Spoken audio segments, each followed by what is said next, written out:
Elephant in the room. We had some pretty long startup times on this one. Lots of wires, not all of them ours. Very confusing in a TV studio, but we think we've got everything sorted out. So, without further ado, I'm going to hand over to Drakodan, who is going to be running... Let me just get it up. It's another thing that... Drakodan on Megaman Battle Network 3 White. Any percent, right? Yeah. Just start off whenever you want. Alright, thank you guys very much. Hello again, I'm Drakodan, once again. With me is Factories Far Away, again. And this is going to be Megaman Battle Network 3. This is a pretty long one, but I'm going to do my best to take you guys through this game. So I'm just going to get started in 3, 2, 1, go. So this is definitely not your traditional Mega Man game. The Battle Network series is a JRPG series with card game elements.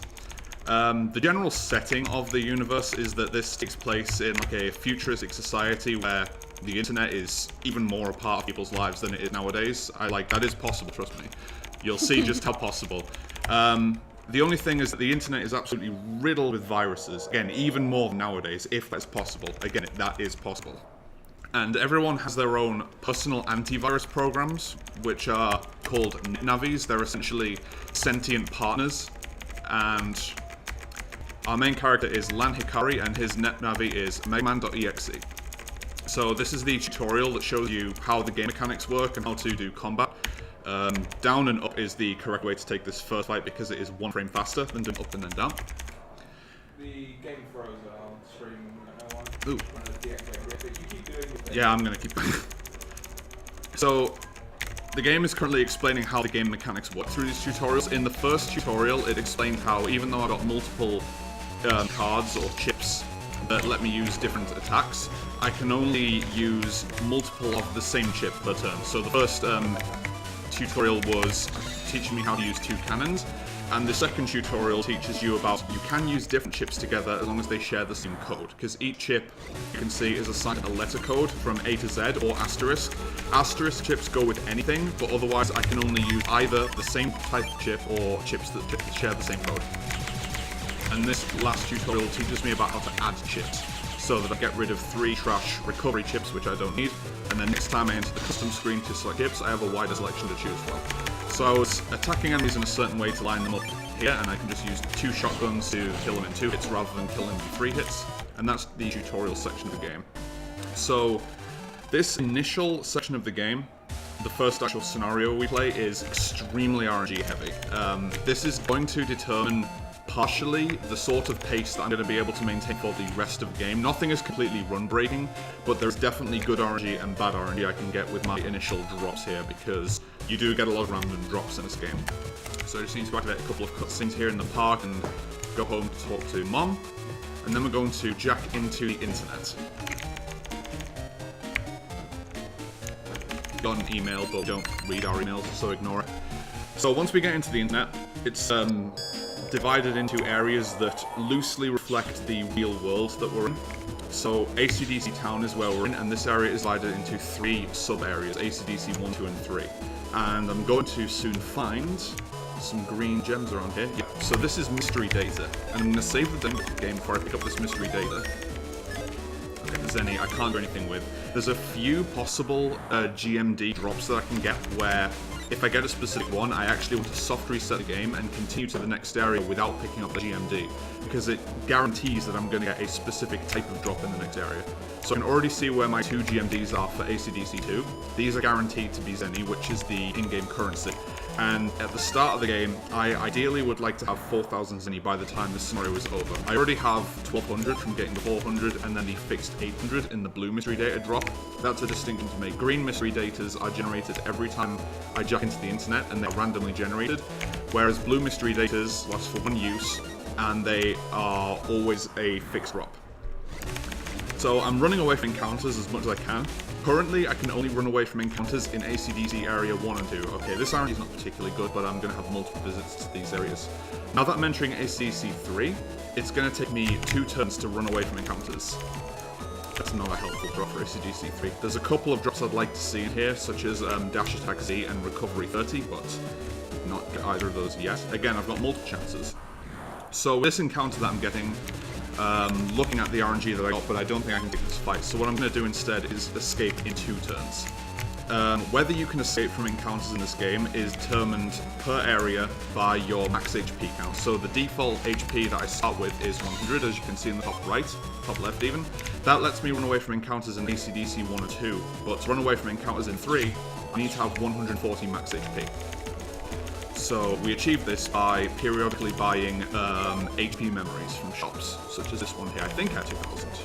No, I don't, so I can't buy that yet, actually. This is not a particularly good stuff for RNG, but we'll get more. Like I say, I'm going to have multiple visits to these areas, and you're going to see that I'm going to be able to exploit generating extra green mystery data to try and help me out. So if I get 2 cannons or something similar, okay, I'm not really going to take that fight. I could maybe have taken that fight if the enemy aligned in the correct way and I used my attacks accordingly, but it's not going to be guaranteed. These bunnies just try to line up with you and fire paralyzing rings at you, but again, I can just take a 2-turn escape. So for this section of the game, I need to pick up a few true or false datas which correspond to specific questions. Okay, 900 is only pretty helpful. So I need to get this true data for the question which was asked by the program I talked to in the square.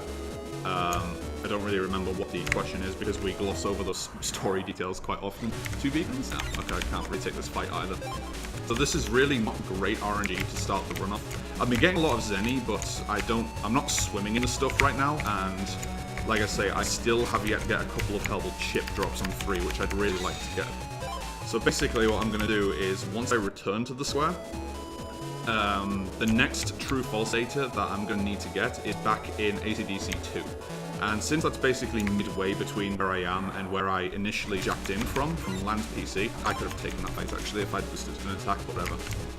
Since, yeah, like I say, the midway point, I'm actually just going to jack out of the internet and jack back in. Because, as I said, green mystery data are generated every time you jack into the net.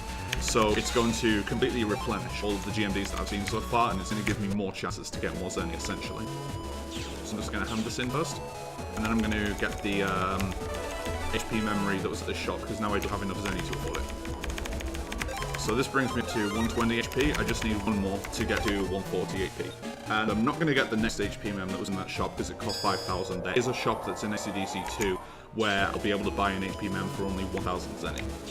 So I really don't need very much to be able to afford it here. I'm going to need to get really awful RNG on this next visit to not be able to afford the HP memory. Okay, 400 again, that's fine, I guess. It's better than nothing. What I'm hoping to see from there is chip drops such as Sword Y, which I can reset on to get at least 1,000 Zenny in Area 2, or Shotgun T, I believe, gives me a guaranteed very favourable drop in Area 3. So since my Zenny is pretty lacking, I'm going to go out my way to check the possible drop areas for GMDs in AC/DC 2, because it's only going to be helpful for me to get more Zenny to be able to afford stuff later on. Like, HP mems is not the only thing that I need to be able to afford throughout the run. So there's my next GD, and this is the next true or false data that I need to pick up. So please give me a lot of Zenny. Okay, 1,000 is pretty good. That's the second best drop you can get there. The best you can get is 2,000, so I can easily afford the next HP mem from here because it costs only 1,000. So let's do just that. And there's my other GD. 100. Okay, not great, but I currently have 1,000, and there is one chip I would like to buy from the AC/DC 3 shop, which is going to be quite helpful for a couple of fights later in the run, which is Grass Stage Star, which costs 1,000 Zenny, which is convenient because that's what I've got, and the effect is that it just changes all the panels on the field to grass. I'll just explain exactly what that does when appropriate. This is a storyline chip that I need to progress the storyline, so I'm just going to get it to make sure I don't forget it. That's really helpful. That is the most helpful drop that I can get there, Dash Attack Z. It's not very likely to get that randomly without some form of pseudo-manipulation, and that will help me to go a lot faster in the second scenario of the game. Again, I'll just explain that more as I actually reach it. So we're just going to have this in. And now I need to go back to Area 1 to pick up another true-false data. And I'm just going to pick up Grass Stage first. So since Area 1 is exactly where we jack in, it's just much faster this time to jack out and then jack back into the internet. It takes me right back to where the data is, and again, this is going to give me even more attempts at getting favourable GMDs. So here's the data that I need, and just take this back to the square, which will finish this first quest. and I've got one more chance to get a good set of GMDs. I'm going to hopefully see some around here, and have one more chance at manipulating decent drops. I'm going to be mad if I get the drop that helps me manipulate Dash Z in third area, because now I don't need it. 400. Wow, 400 any every time. That's really unlikely, but it could be worse, I suppose. So I'm going to have one final cursory sweep through here for GDs. The game could screw me and just give me 2 100 drops here. Okay, 300, so at least beating that. But... So my last GMD is guaranteed to be in the top area that I'm about to pass, since I've already checked all the other possible spots that GMDs drop and I haven't got one, so it's going to be over here. Yeah, there it is. 300, okay. Really, like, not great any drops, but it's not particularly important. I've already got the important items, and I've got one final chance to get one favourable here. I'm going to check this one location, but this is very unlikely. Okay, recover 30? Spread, that's not helpful. Okay. So the recover 30 is useful because we can trade it for a memory expansion later. Again, I'll explain what those do when it's relevant. But it's not entirely required because I can make up the memory expansions elsewhere. So this finishes the first quest of the game. And I'm about to leap into the second thing that we need to do in the game. First, our dinner's ready, so I'm going to give us dinner. Nice. And now we're just going to go back on the internet to talk to our mates. See, it's just like real life. Just constantly going on the internet to talk to our mates. Yeah, I'm just going to spend a couple more things, and then I'll just open it up to donations. Oh, is it worth getting that GMD? Maybe. Okay, I'll try. I'll give it a go. It's gonna give me 400 then again, I bet. Watch this. Ah! I'm not gonna complain too much, like, Zenny's better than nothing. So, like, it's not giving me useless chips I'm not gonna use. So we're just gonna go to one of our friends' homepages to talk to their navis directly, because it's apparently how communication is done in this game. And as soon as I get into this area, I'm gonna take a short detour going down here to get my first memory expansion. This does add a bit of running distance in this comp, so hopefully this isn't going to give me an encounter before I talk to these 3 characters to end this.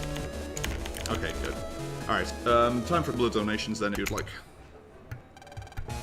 Well, we've only got one donation at the moment. It's from Mega Master X. £4.70. The donation says, it's not much, but I hope this Zenny goes to good use. ProgChamp. Thank you very much, Brian. Hope you're enjoying the run so far. I mean, it's a alright start to the run. We'll see where it goes later on. So, where we are in the story right now is one of our friends, Dex, basically messaged us to say, oh, I forgot my homework disc at the school, and we need to go to the school to get it, but it's night time and the school's locked. I'm going to get this against my better judgment. 100? 100. Wasn't worth. And that's going to cause me to get an encounter before I reach the next object here.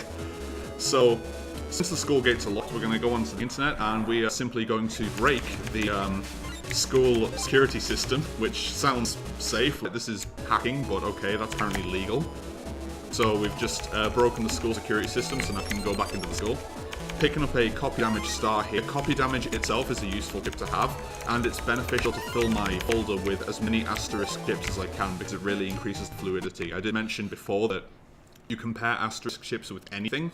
So the more asterisk chips I have, the more it's going to allow me to essentially select 5 chips per turn, and that helps me just burn through my folder very quickly, as opposed to being limited to taking only 1 chip per turn. So we get into the school, and here's Dex's disc. And now we're just going to leave the school again. Except once we get back to the main lobby, we're going to hear some shenanigans going on towards the teacher's lounge, so we're going to go and investigate up there. Spoiler, it's a pseudo-terrorist attack because apparently the principal's laptop hosts an extremely dangerous and important program which helps to seal a very dangerous virus / monster on the internet. The story of this game is confusing. So we're going to take a short detour to jack into the school's server comp because there's a very important chip right here, Rock Cube Star.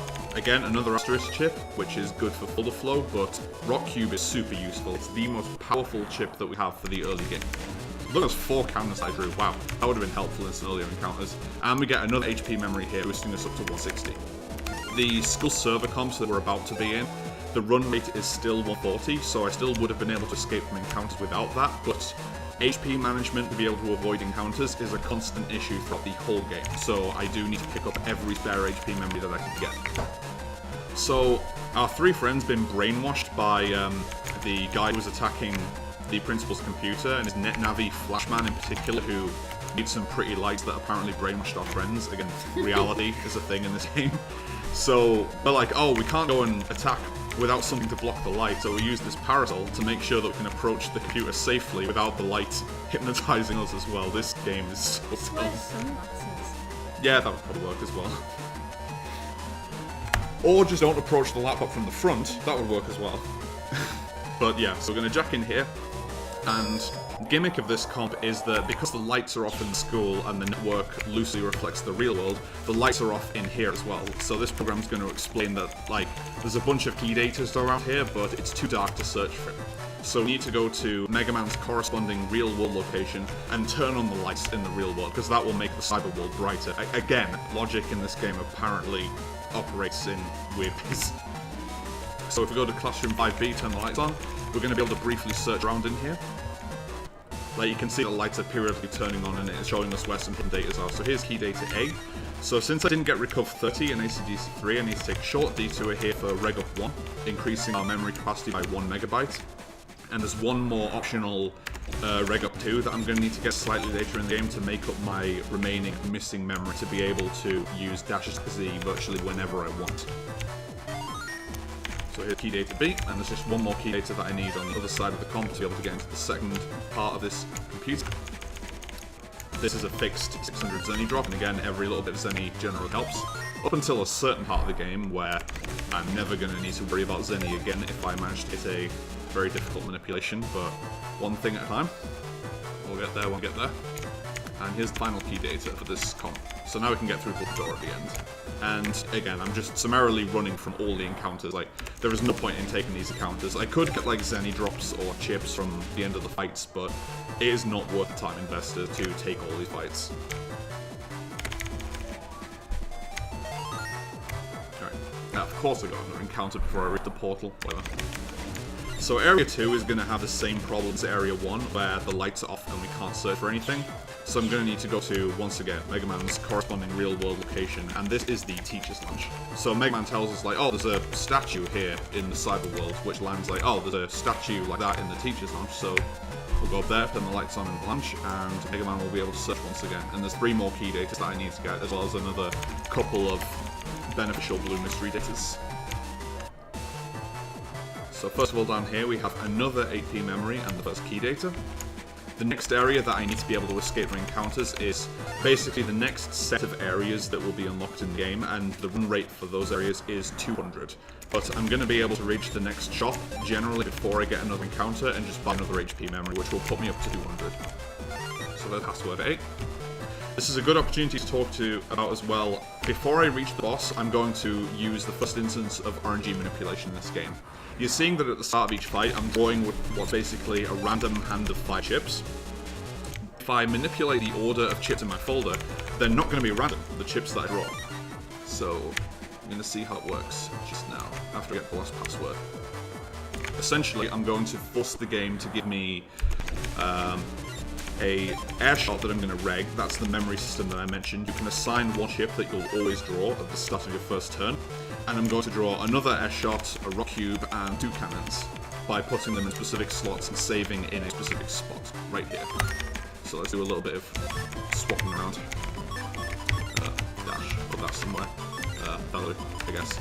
And this goes in slot 28, and reg any of these air shots. And now I need to hard reset the game. Because this resets the RNG. Well, 2 layers of RNG, but the chip draws that I get are only determined by an RNG layer that only starts advancing once I continue into the game. So, no hesitation in selecting my chips there because I always know what I'm going to draw. It's the correct sequence. And Rock Cube, when fired with an air shot, deals 200 damage, which is far more than I can deal from any other source at this point in the game, and that's going to be my main damage source for the first... I don't really know how to gauge what percentage of the game, but it's definitely quite a bit before I'm going to get a higher damage attack than that. So yeah, we deleted Flashman, and that's a thing. So now we just go to bed. Like, we filled a terrorist plot, we came back in the dead of night, Mom's watching TV, and we just go straight to bed. Because, whatever. She not like pushed you. If you talk, I don't really remember what she says if you talk to her, but She might say something like, "Oh, what have you been doing out this late?" But she doesn't even ground us or anything because she's a really bad mother, apparently. She is a terrible mother because, like, we end up like foiling multiple like world-scale terrorist plots, and she's never like, "No, you're not allowed to go out and do this. You're gonna stay here and not die." Like, she always just lets us go off and do whatever we want. Ultimately. Well, you're saving the world. Yeah, but you're a 10-year-old kid. What mum lets their 10-year-old kid go out and foil, like, world-scale terrorists? I don't know. Either way, so I'm gonna have a... It's not a scripted fight here against Gutsman, but since Gutsman's so strong and I don't need to win this fight, it's much faster to just let him kill me. Good. Come on, keep punching me.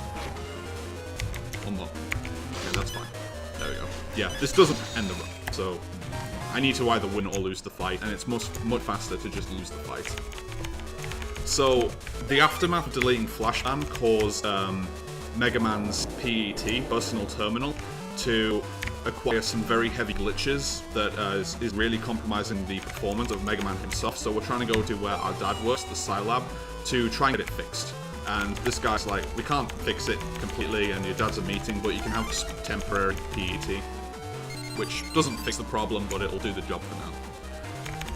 So before I go anywhere else, I'm going to take a short detour to this vending machine here, which has the remaining 2 megabytes of memory that I need to make up to be able to set Dash as my regular chip. I mentioned just before Flashman that I set Airshot as my regular chip. I would really like to set Dash Attack as my regular chip for the next part of the game, because Dash Attack deals 90 damage in a straight line. It pierces through everything it touches, so it will just deal 90 damage to anything it touches, and that is essentially going to kill every weak virus in the game at this point. And since there are a few fixed gauntlet-style fights, where the enemies line up quite nicely and they all conveniently have less than 90 HP, Dash Attack is by far the quickest way we can deal with them. So I need to go onto the Scilab area of the internet. Quickest way to do that is jack in through Dix's PC. And I'm going to need to actually read my emails for once, because I've got a couple of helpful emails from Dex where he talks about making a shortcut in his comp and giving us the code for this security cube, which we otherwise wouldn't be able to get through. And this lets us get to the internet equivalent of the train Metroline that we just took. Another 400 Zenny, what the hell? I've got nothing but 400 Zenny from AC/DC 1, what is this? So now we're in the internet area of the Scilab, and as I mentioned, I do need 200 HP to be able to run from encounters in this area, but as long as I take a fairly straight line to the square, I should be able to reach it before I get any random encounters, and I'll just immediately buy an HP Medicines shop here, as well as 3 more rock cubes. So I just need to, now that I have 200 HP and can run around without getting encounters, just get 1 more memory expansion, which is in this area, reg up 2, and this will give me exactly the amount of memory that I need to be able to reg Dash Z once I put it in the folder. So I'm going to do another bit of folder editing before I start the next set of fights. Since I also want to put in the rock cubes I just got and a couple of helpful chips like the copy damage and the grass state. I got another random rock cube after I don't need it because I just bought them from the shop. Nice. That would have saved 500 Zenny if I knew I was going to get that. So I'll just take some stuff out of the folder quickly.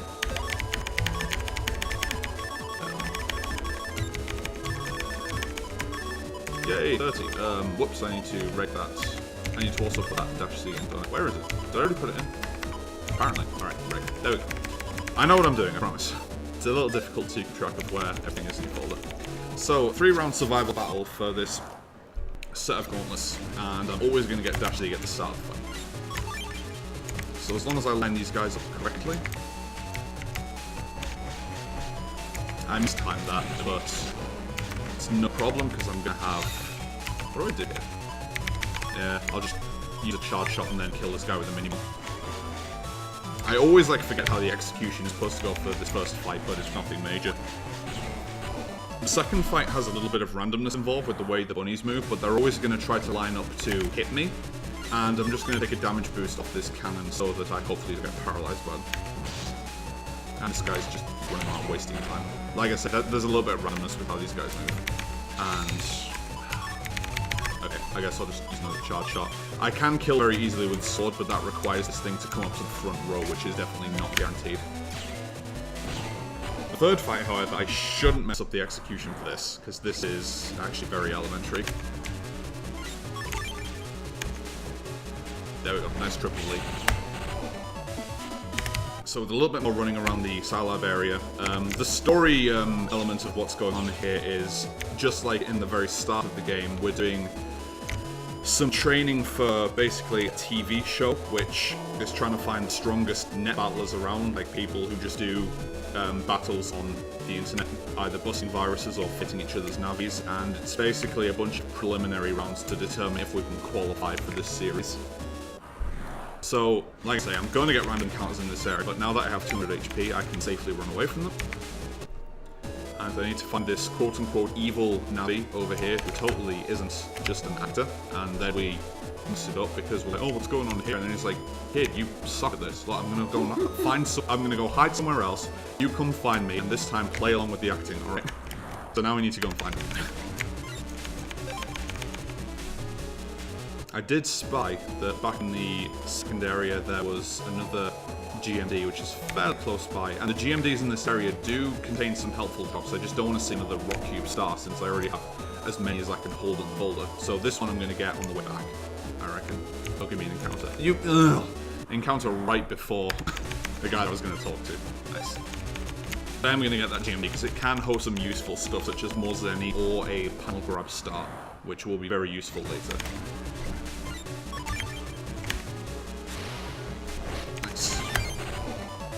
So hopefully, please just be anything except a rock cube. Don't bad RNG me.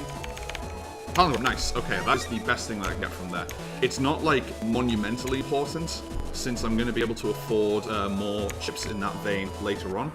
But I'm definitely not complaining about seeing it because that chip is very useful for a fight later on.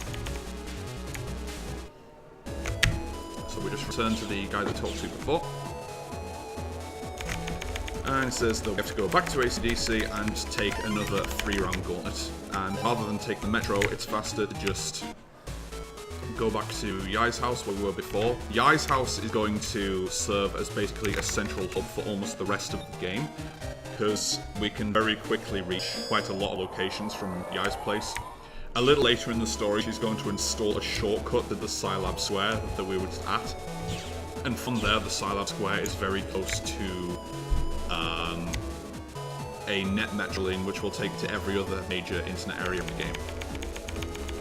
So 3 more encounters, and once again, I still have Dash C rigged, so these fights are going to be relatively quick.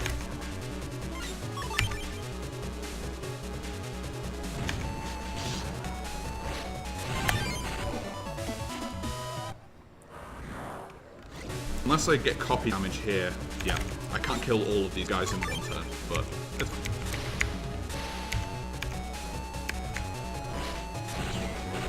So just have this one guy left. There's a minion, probably. And this last fight is, what is this last fight? Oh yeah, a hard head. I need to, hopefully, actually, I'm going to do this.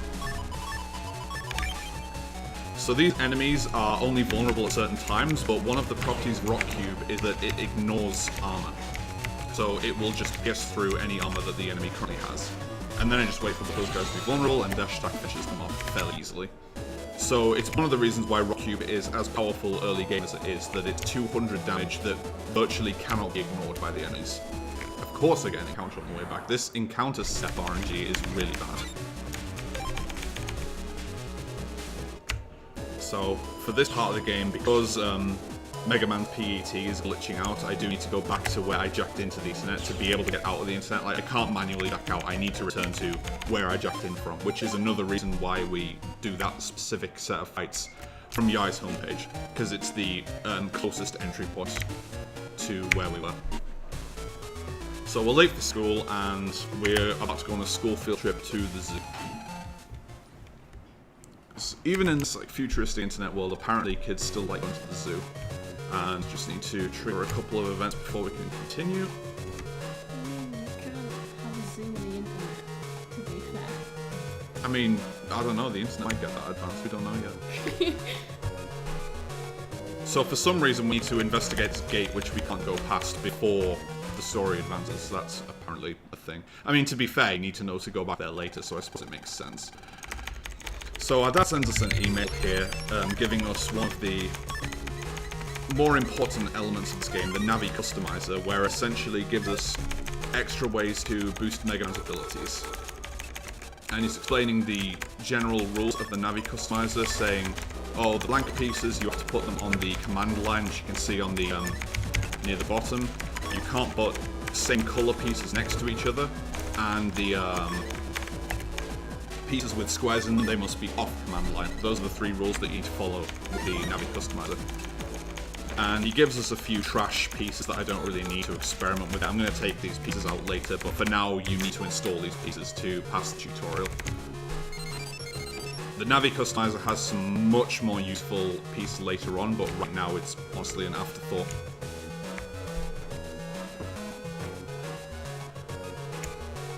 So to advance here, I need to talk to or examine all of the different animal exhibits, as well as talk to Dex. And all of the animals are basically pissed off. Like, for some reason, the animals are all, like, really highly strung and not happy.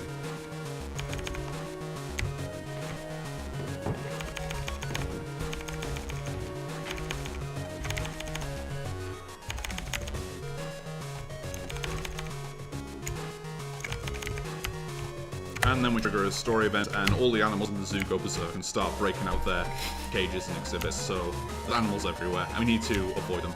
Like, you can't get hurt in this game, but it's just like, oh, the game won't let you go near them. You know the drill, probably.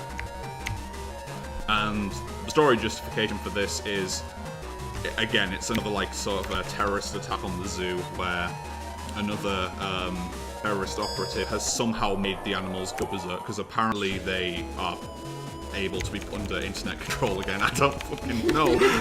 I don't understand this. This is one of my favorite games, and I don't understand it. Also, there's a snake right here.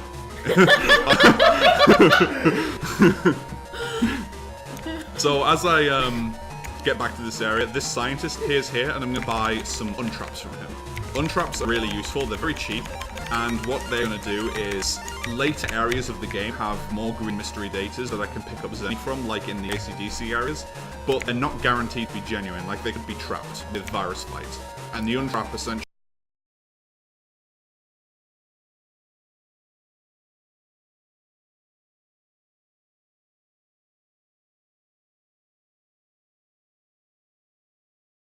the net navi that's responsible for making all these animals go berserk. This area is essentially a set of puzzles where there's going to be a bunch of fixed viruses blocking paths which we can't actually fight our way through. We actually need to get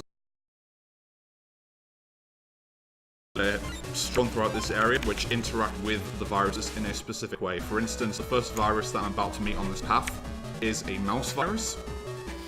And the 2 programs that are nearby are a dog program and a cat program. So Megaman's like, oh, we need to bring a program that'll beat this mouse virus, so we need to go and bring the cat, because cats eat mice.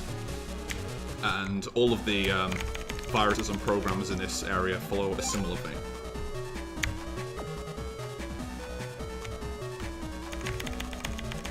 Another thing that is worth noting about this area is that you're going to see relatively few encounters through this area because, as you might imagine, like with many RPGs, the encounters are tied to a step counter that's constantly increasing.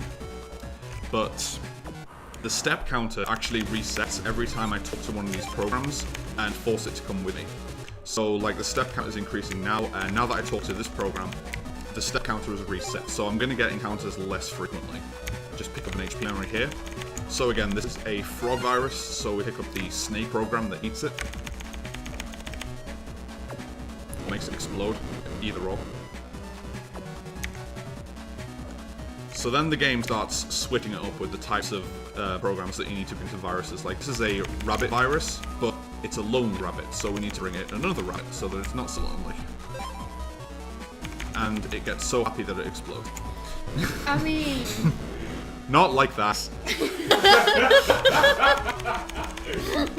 So picking up a quote-unquote optional Navi Cust program there, it's not so optional. We'll see why. I made a mistake of not picking that up because I thought, man, I'm not going to use that anyway, and it's going to save a little time to not get that, and I really paid the price when I didn't pick that up because, again, we'll see later on. So here's a gorilla virus, and it's a hungry gorilla, so let's bring it the banana program. And it eats so much that it explodes. That's a theme, if you hadn't noticed. At least that would make sense. I mean, yeah. So, sea lion virus that's bored. Let's bring it the ball. And it plays so much that it explodes. And a clam-like virus, which just doesn't do anything. So, it doesn't really give us a hint about what to do. So it spontaneously combusts, in other words. Yeah, maybe. And we pick up another copy damage there. And we have an otter program. Otters break clams, so we'll do that. And yeah, it just breaks the clam and the clam explodes. That again, that makes sense. I mean, like I said, you don't spontaneously combusting from breaking it. So we have a tree virus here, so let's bring it the beaver. And the beaver just chomped its way through the tree. So we're gonna have another blue mystery data in path here, which just has more Zenny. Again, I'm never gonna complain about money. I'll always take that. And we've got 2 viruses this time. 2 pandas, one is hungry, one is bored. So we're going to bring the bamboo for the first one to eat, and we're going to wait to bring the second one. I need to get this data here, sneak run. This is super important. That's probably the most important drop in the game. And the second program is the tire for the bored panda. And ate so much exploded, played so much it exploded again. Yeah. Right.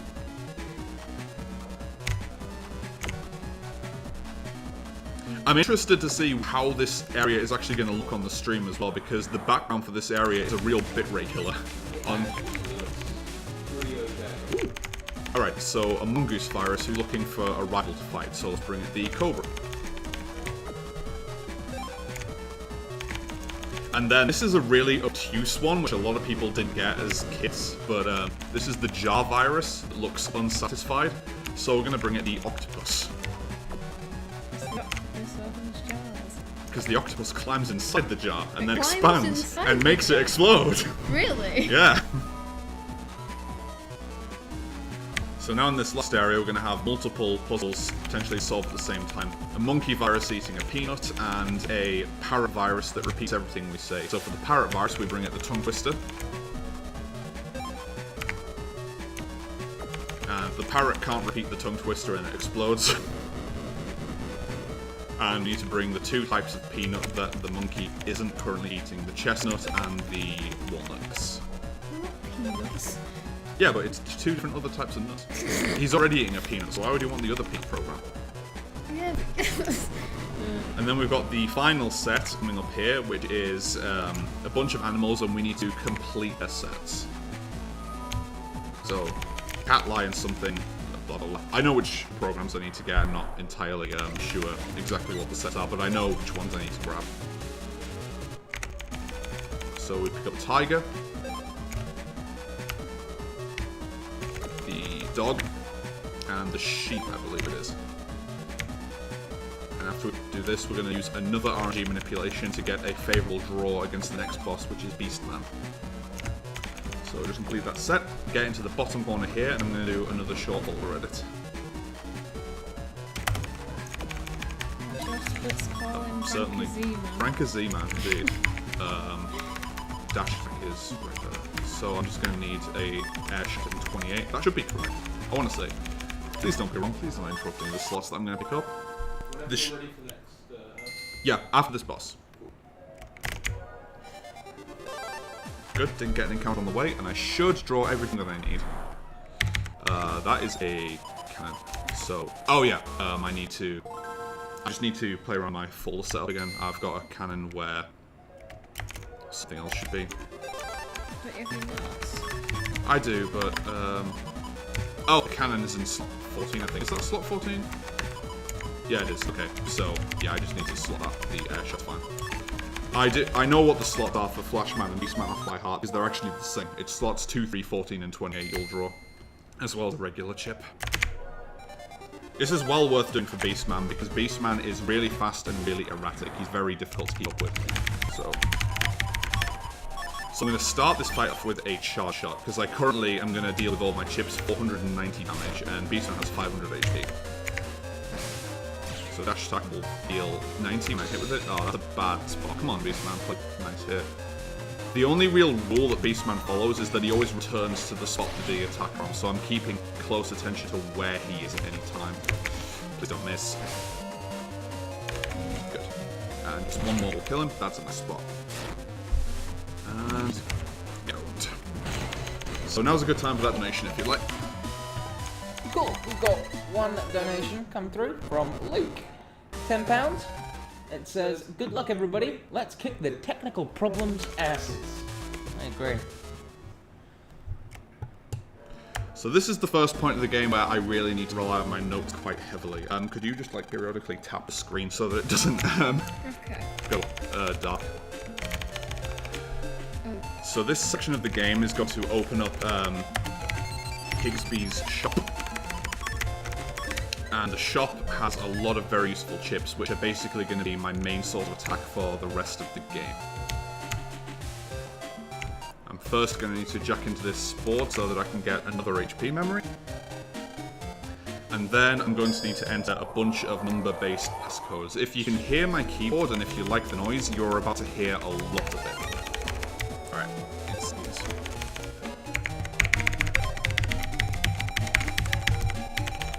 okay, so that's Ash 3. It's like really unfair again. Keyboard sounds. Dash. That's an 8. Yeah. You don't need to scroll it down past our sword. Okay.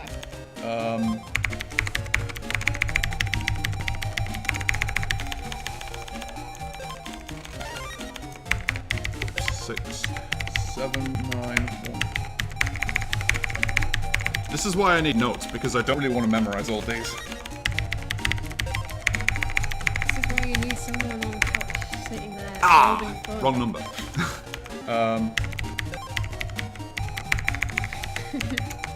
Please, I'm tripping over my inputs because I'm just trying to do them too quickly. I'm too good.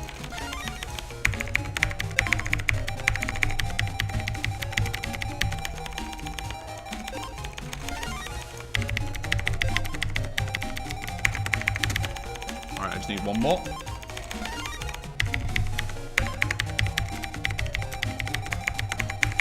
So this baby, Varsword. Oh, Varsword is the most powerful chip that I'm going to have access to in pretty much the entire game. What do I do now? Oh yeah, this is where I'm going to do the first Higsby job, and I'm going to do the first major manipulation to manipulate a story chip that I need to, well, advance the story.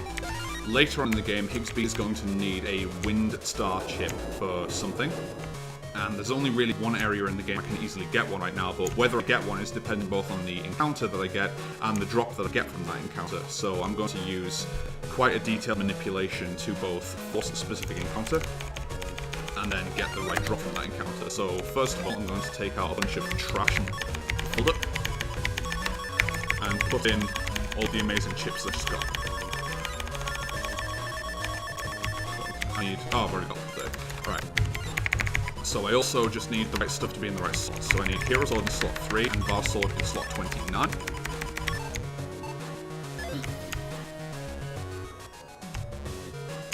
I'm going to jack into this network here and use a specific set of movements to set up my step counter in a particular way when I reach a specific spot.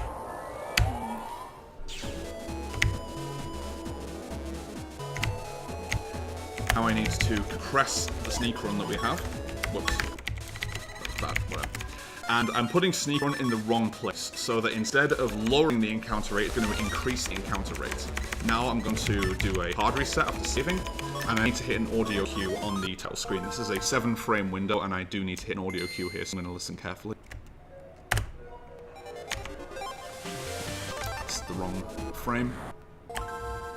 I went a little late there. That should be correct. Okay, there's 3 specific encounters I can get. This one can bug. Hopefully, I'm just going to shoot the gear twice, double delete with this Hero Sword that I set in a specific spot, and I should get a Wind Star drop. I could get Zenith, the offset one. That's a boot. That's definitely the wrong one. Okay, maybe I got the wrong encounter. This could take me like a few attempts to get, because this is a little finicky.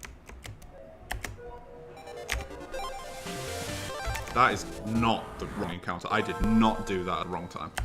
The game's lying.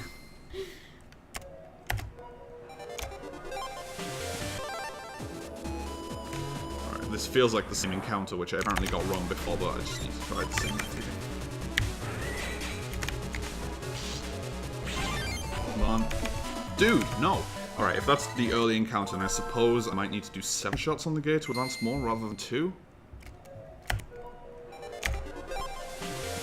No way is that wrong. Maybe I'll try going a little later, see if I can force one of the different encounters. Each of the 3 possible encounters I can take has a different method. You might have slight input delay because of the setup. This is the 2 input fight, because I definitely waited longer. So my RNG offset is different. This should be the win star. Nope, that's the same. Wow. And yeah, you may be right as well. Because it's not audio coming directly from the laptop. Yeah. I keep getting in the middle encounter, and this is the awkward one to work with as well. Like, there's 2 other encounters I could be getting within the 7th window, and I keep wanting on the most awkward one to play. Okay, there it is. Like, I played that the exact same way, and now I've got the right drop, so whatever. It took a few attempts, but I've got it.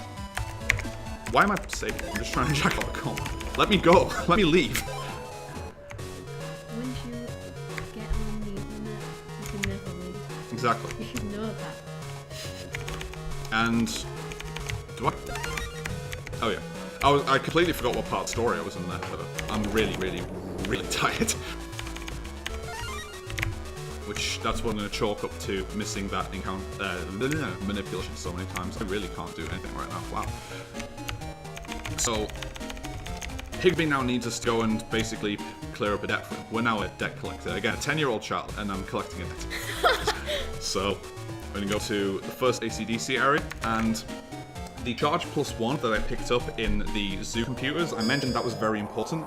This is the spot where it is important, because I'm going to, before I reach this fixed fight here, I'm going to fix the sneak run that I booked so that this will now reduce the encounter rate instead of increase it.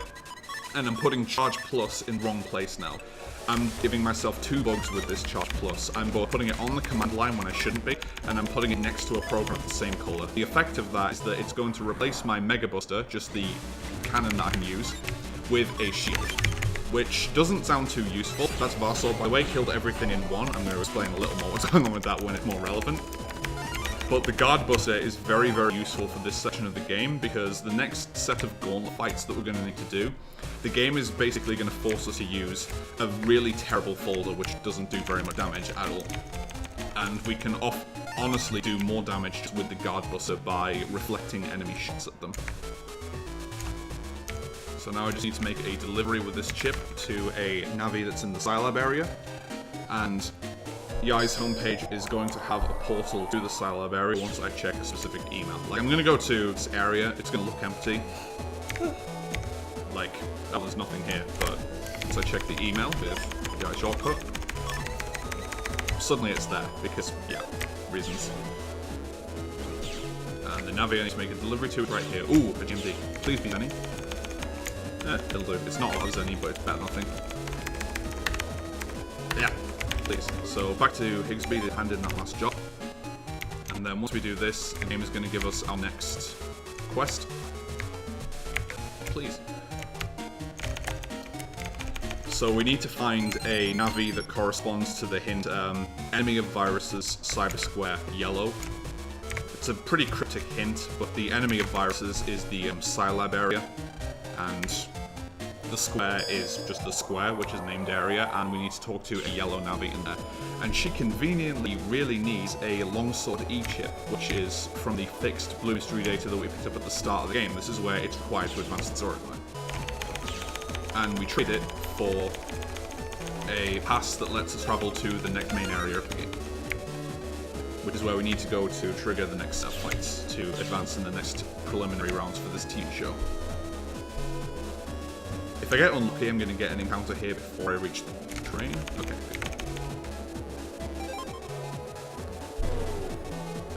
So, what do I need to do here? There's some shopping that I don't need to do yet. There's some shopping I'd like to do. How much does I need to do? 5,600? I'll pick up HPMM now, I think. Yeah, I'll pick up an HPMM and area grab. Nice, okay.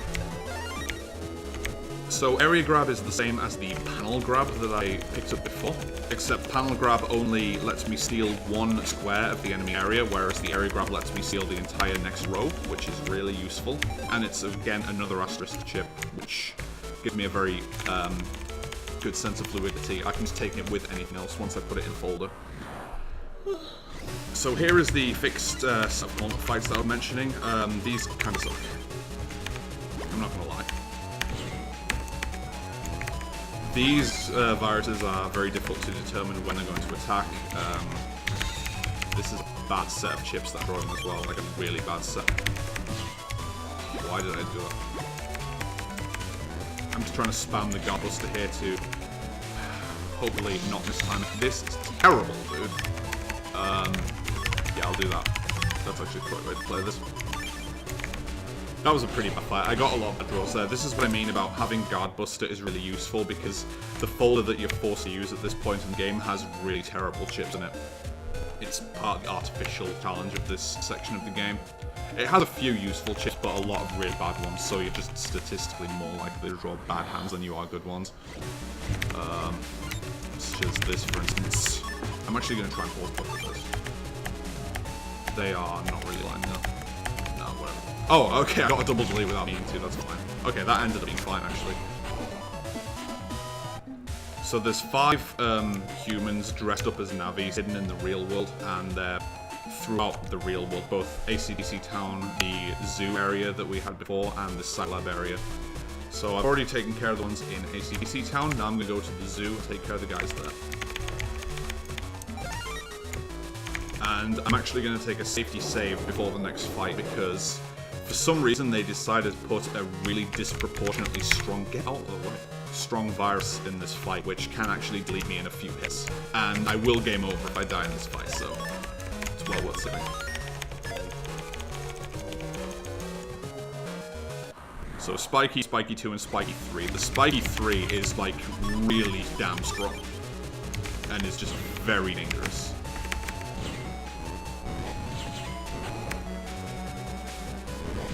So these guys do slightly telegraph when they're going to use an attack, so they're not too bad to deal with, but if you like miss time or choke your hits, then you can easily take damage here, like hefty damage.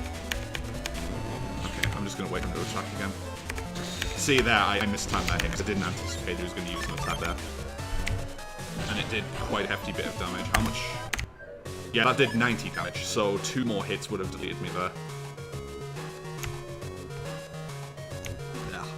Really not optimizing my turn frames. Movement in this game is fundamentally quite simple, but it's easy to make tiny mistakes that really add up. The movement speed in this game is fixed, and you just have 8 directional movement. Every time you change direction in this game, it costs 1 frame to do so. So, in general, I want to try and move through the areas while changing direction as few times as possible. I guess. This is weird.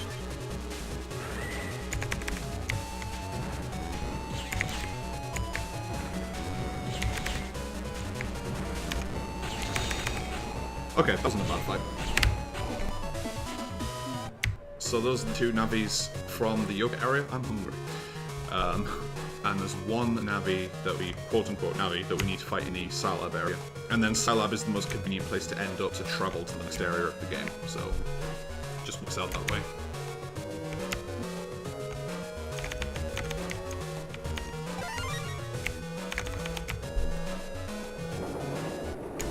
Alright. He's just back by the vending machine that we were at earlier. This fight's considerably easier than the spiky one, though, thankfully. I guess I can work this.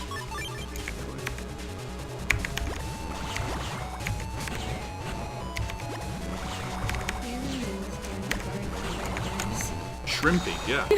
It's a shrimp, and it's called Shrimpy. And then the second one's called Shrimpy 2. And the third one's called Shrimpy 3. That's a theme with the enemies in this game. Some of them like do have kind of creative names, but a lot of them are just very like, what are you doing?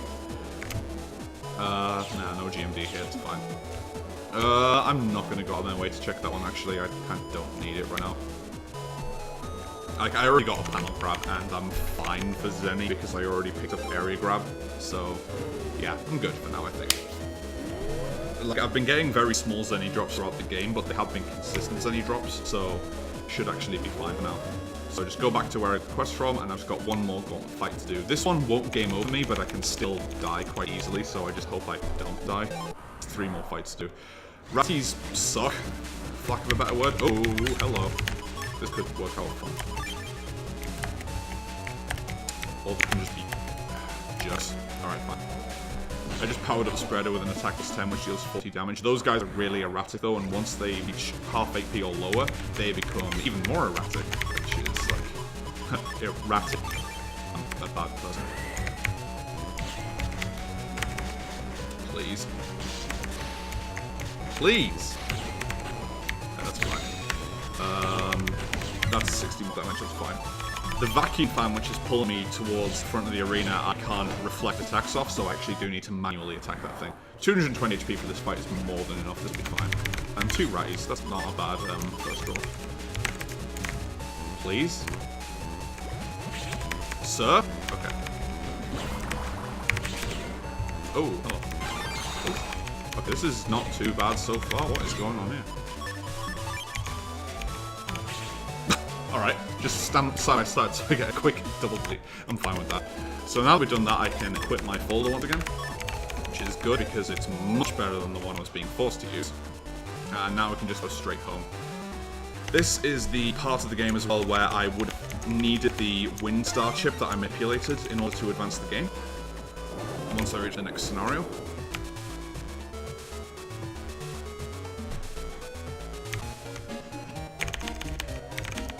Don't save moments. It's actually technically slightly faster to save the game at the end of each scenario like that and then do a soft reset and just continue from the title screen, but in task conditions it's about 15 frames faster if you execute it with frame perfect inputs, so in other words it's not really worth doing in RTA conditions. I actually made that discovery and I did realise the current pass of 100% doesn't use this trick, so I guess he's got to redo that entire movie file if he wants to optimize the game. That's unfortunate that it wasn't used. So here's the next scenario of the game where there's this new washing machine product that's come out. Everyone has one, and it's gone berserk and caused bubbles to like go everywhere and start overwhelming people. Like, it's actually like enveloping people fully, and it turns out that they are potentially explosive and will explode after a certain amount of time. So, again, Bubbles. yeah. Again, this game, don't be questioned. It won't help. So this is being caused by Bubbleman, who is a very cowardly guy and has ran away to a specific area. You meant to just follow him by following the bubble trails through the internet, but I already know where he's on. So I'm gonna go to the most convenient spot to follow him, which is, again, the Scilab area. This place is like really convenient for reaching basically everywhere else in the game early on.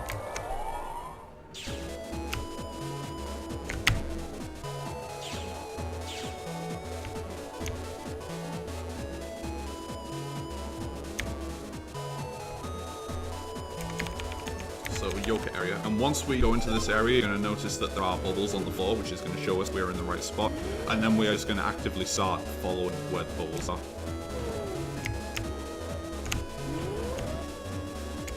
So we're actually going to enter Yoke area for the first time.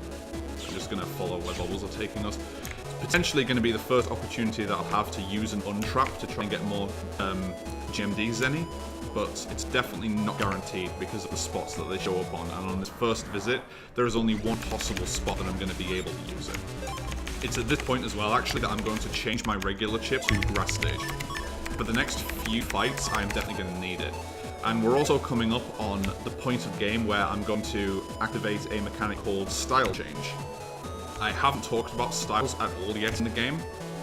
Basically, I'm about to come up on a spot where it's going to give me a random element, and it's entirely random, the element that I'm going to have. It's either aqua, fire, electric, or wood.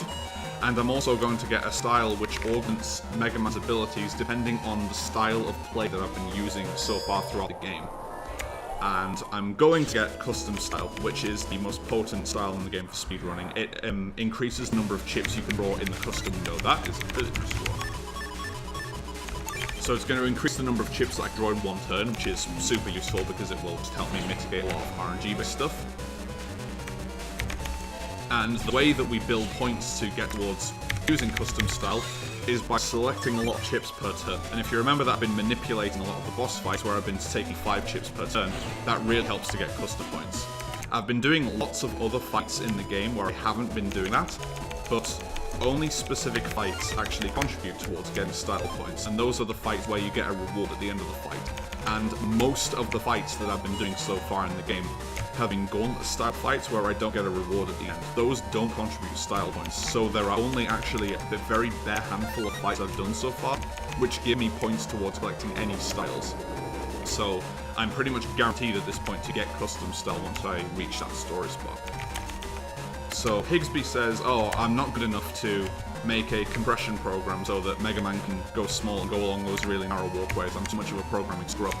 So then we exit the house and we conveniently run into a super elite tech person who he looks at the data and he's like, oh yeah, this is super easy. And he just makes us the press program, and now we've got the press navicust part, which I'm gonna need to use throughout the rest of the game. It's annoying that it's a constant factor, but it's really not optional, because there are a lot of narrow walkways in the later areas where you need the press program installed to be able to walk along and get out of the way. So many NPCs in this game just get in your way really unhelpfully. It's like, ugh, it really gets in the way of movement. Like, it doesn't lose a lot of time, but it's really irritating. So since Bobbleman originally was like, ha, I'm hiding past this narrow walkway and you can't reach me because you can't get along here. Well, now we can. So I'm going to put the press program in the navicust by taking out charge part and putting... That's not press, that's undershirt, I don't want that. They look the same, so I put it. Alright.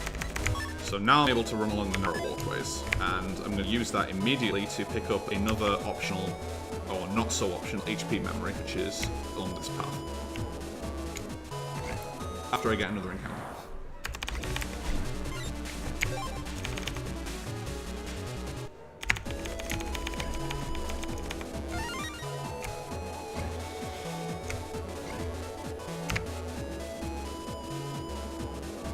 Hopefully, once I get into the next area, I'm going to be able to start using untraps. I'm hopefully going to start using GMD so I can start getting some more guaranteed Zenny drops. Please? Okay, looks like I'm not getting any Zenny in the first visit. That's pretty bad luck. I do need a specific amount of Zenny for the next scenario, and I'm running out of chances, so I hope the game starts playing ball. I need 5,600 Zenny to buy a very important item in the next scenario.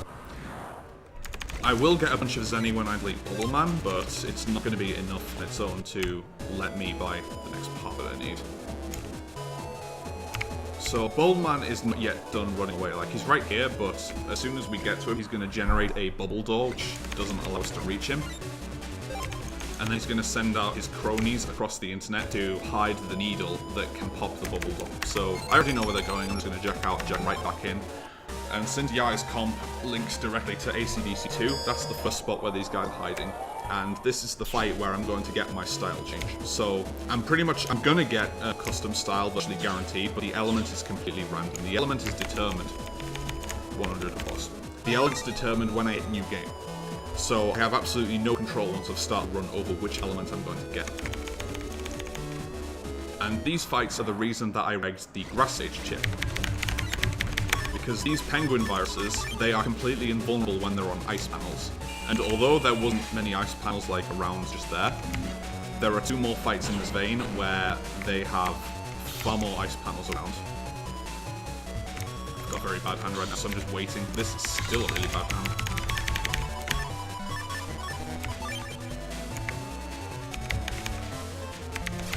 I don't want to finish these guys with charge shots because that will give me points towards the wrong style. Oh my god, these draws are horrible. I have so many good chips in my folder, I'm not drawing any of them. And each time I need to wait for the custom gauge to increase back to full, that's a 12-second wait. Yeah, now I draw all my good chips in one singular hand, obviously. Hurt me so I can damage boost? Okay. Alright. I could have just drawn that turn 1, but obviously not. Whatever. So here's my style change. I'm guessing Aqua. I always hope for Aqua because it's really good. And it's what? It was fine. It makes me take double damage from fire sources and gives me a tornado-style charge buster attack, but whatever. So jack out, jack back in again.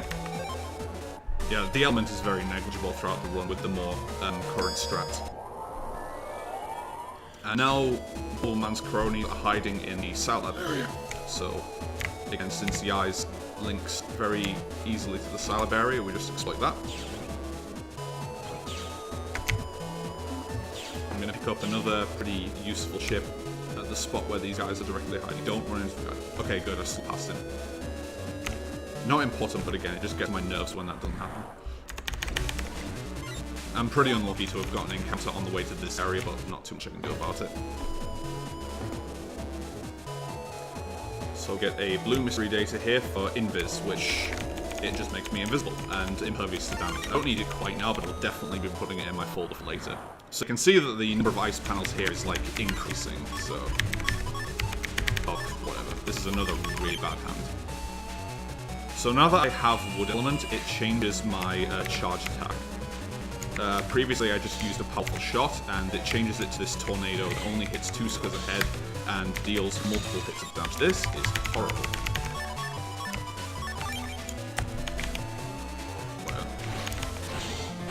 I don't think I got an air shot there, did I? Oh yeah, I did. Alright.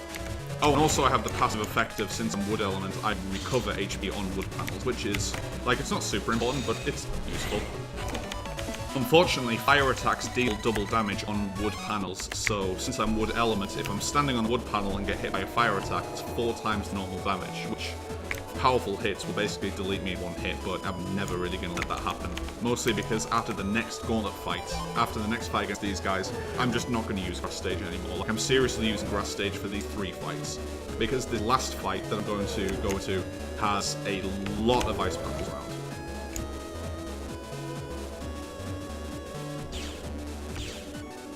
I'm going right back to where Bubbleman was before, because his cronies have nothing better to do than be like, oh, we'll just go back to where we originally came from. Best hiding place possible.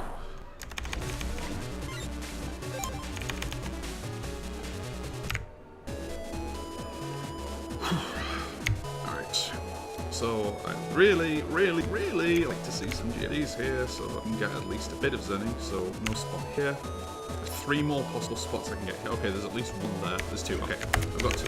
So I'm going to use my Untrap. So this is going to guarantee that I'm going to get at least some Zen. 1500 is not the best, but it's also not the worst. 1000 is the worst, so I hope I don't get that hit. Okay, 2 1500s, fine. I got 3000 Zenny, and I'm going to get at least another 1500 from Bubbleman, so I should be good as Zenny actually, for at least in this part of the game.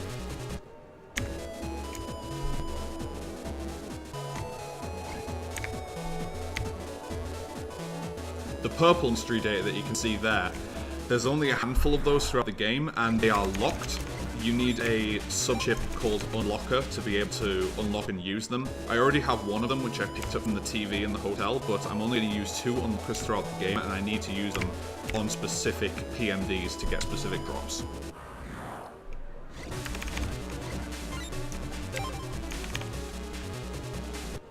So here's the last fight where I need Grass Stage. Look at all these ice panels. I really don't want to deal with that, so yeah, that's why we do this. Yeah.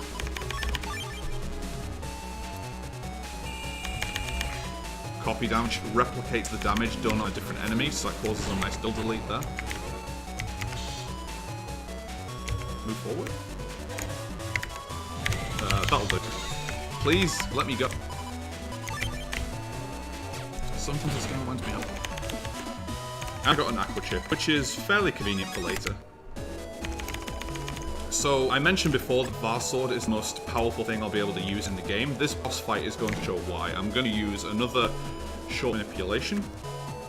Varsword is already in the correct folder slot for me to draw it instantly. It's in slot 29 in my folder. I just need to put an attack plus 10 in slot 5 to make sure that I'll draw them together. So, that will do. I'm going to save in a specific spot very near Bubbleman, and then just hard reset, run into the fight. And Varsword has a few button combinations you can use to augment the attack. Like, while you're holding the A button down on Varsword, before it does the slash, it will let you input a series of button inputs to change the effect. And if I do BB left down up within 45 frames holding the A button before the attack comes out, it causes the attack to do this. Hopefully I'm not going to miss the input and look like a tit. I did miss the input, alright. Second try. I missed some input. Like if you miss one of the required inputs, the effect just doesn't come out. And I did try and do the inputs as quickly as possible for some reason, even though I don't need to do it super quickly. Though I do need the attack plus 10 in case he goes up. So that's a boss. That took all of 2 seconds to beat. Because when you use the elemental slash combo, as it's called, Varsor turns into a wave of 4 hits, which deal 160 damage each, and each is elementally based. So on any elemental enemy, Bobbleman being Aqua, at least one of the hits will deal double damage, the Elect Wave. So essentially that dealt an instant 800 damage to Bobbleman. I'm gonna go online and talk to my mate again, because they talk about internet addiction, apparently it's real. So gaming addiction. Yeah, but I mean, this isn't really gaming, I wouldn't say. It's real life. It's important. So, now that we've like passed the most of the preliminary rounds, there's one more preliminary round for this TV show, which we need to go and invite our friends to. So this is the first PMD that I'm going to use an unlocker on, which I have one of them, again from the hotel, and it's another HP memory, to boost my HP by 20 again. Now I'm just going to talk to my friends' NetNavis to invite them, because again, apparently there's no way I could have just emailed them or talked to them via another way. I've actually got to go on the internet and find them and physically talk to them. Amazing how technology advances, and yes, communication doesn't get any faster. It's encouraging you to socialise. It's, like, I mean, yeah. What? I don't understand what socializing is though. I don't really do that.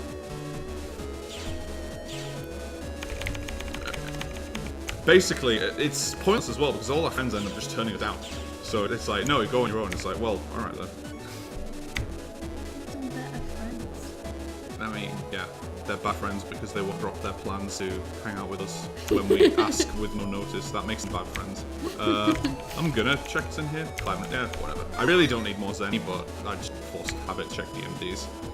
So getting to Dex's homepage to invite him is quickest done by just going through here and going through his portal. But then there's going to be a caretaker program in here which says, oh, Gutsman is here. Dex's NetNavi Gutsman. He's taking part in an endurance contest at Yoka, so alright, we'll just go back to the Yoka area to find him. You'll notice as well that I'm not getting random encounters.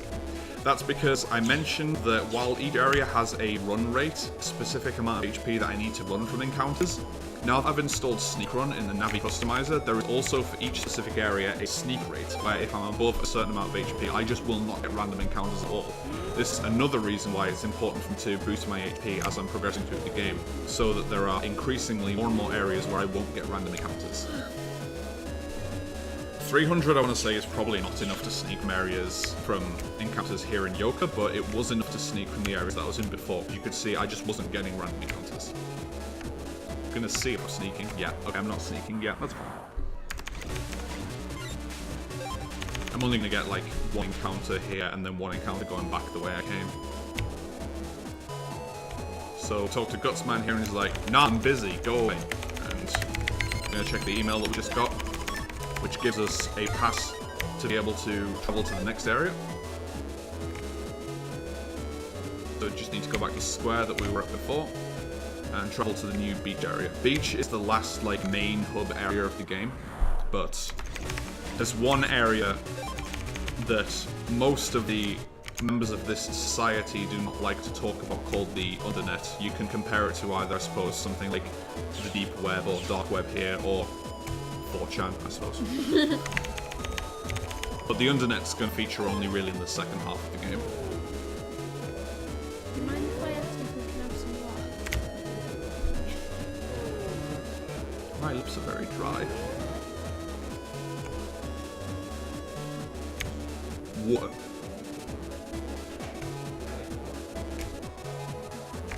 No, I'm not sneaking. I'm not really meant to be sneaking at this point, so it's fine.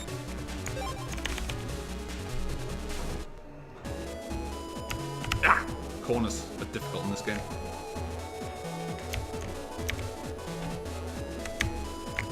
I'm probably going to get one more encounter before I reach the beach square. That'll be fine. Ooh.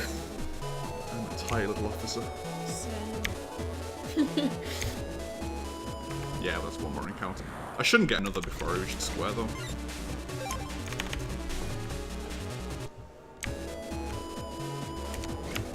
easy.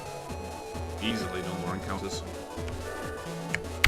So there's a bunch of items that I can get in this area, including one Navi customizer part, which is meant to be required to finish the game, but since we manipulate a lot of stuff in this run now, it's actually not necessary. It's the fish program that is in that area I was just in. And normally it costs 8,000 zenny to buy and makes aquaviruses much more likely to appear, which is required in one of the next areas to that. Ah! Why did I select Airshot? I was trying to select Step Cross. Horrible. Alright.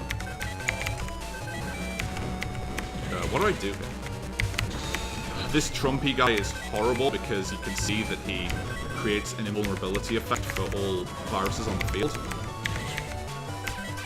I am taking so much hit because I'm just stubbornly trying to get rid of what I'm holding. There it is, there's Step Cross. Oh, what a garbage. Alright, are these guys gonna line up? If not, then I'm just alright. Once the guy's alone, he really is no threat because he can't put invincibility on himself, so we just rock him in the face, it's fine. I can't believe that I messed up the menu inside of that fight there. Alright, if I draw a Step Cross, make sure I select it, press forward, and then use it. No. That's fine. Oh, rude!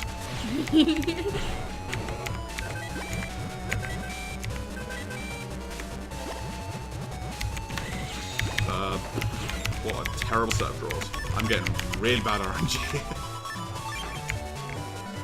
And there's no point using the buster. Thank you. Because I can't actually hit the back row. Vassal right now, please. Copy damage will do.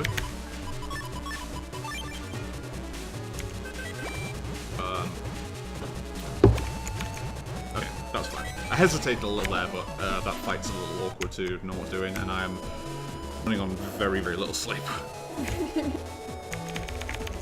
So there's a lot of ideas registering in my brain. I'm just like, wait, no, that doesn't work, is it? And then I remember, oh yeah.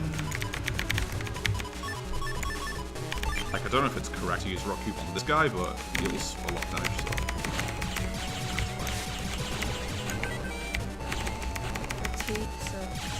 Yeah, so if that guy hits me again, he's gonna like instantly delete me, but he's not gonna hit me again. He was a few frames away from hitting me, but I know what I'm doing, I think. I mean, that attack that I use has like no startup time, so he wasn't gonna hit me. Like, it is fine, honestly.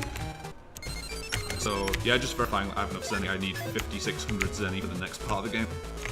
So, I just need to go and deliver a part to Dad at the Scilab. I don't exactly remember exactly all the specifics here, but basically just running errand boy once again. Because Land's apparently got nothing better to do this time. Yeah, give him the data disk. Alright. So if I didn't have enough Zenny at this point, there is a job that I can pick up from the board on the north wall. What? Ryan Donatosho asked you a question about this. Something about what order you do the jobs in? When I need to do the Tora job, which is what he'll be referring to, a part of the game where I just need to do a bunch of jobs for a friend, I just do them in order from bottom to top. Okay. Why is that? Because it's quite helpful for the specific route that I use. I'll speak about that in more detail when I get there. Okay. So now we can go to the actual physical beach area, because we passed all the preliminaries for the TV show, so now we're actually going to go and make the TV show. So I'm going to go to this shady guy from another country who's like, oh, I'm going to give you this secret set of tools for 5,600 Zenny, but you didn't get it from me. Don't tell me I gave you this. Don't tell anyone that I gave you this. So that sounds legit. It is actually really legit for the run because it will help us use a lot more favorable effects in Navi Customizer. So this guy's Tora, who's a real arrogant prick, basically.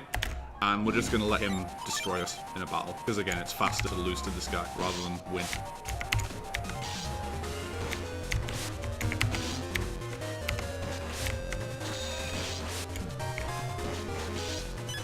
Yeah, I lost. Awesome. I'm so good. I know, I'm sorry. I'll do better next time I fight King Man, I promise.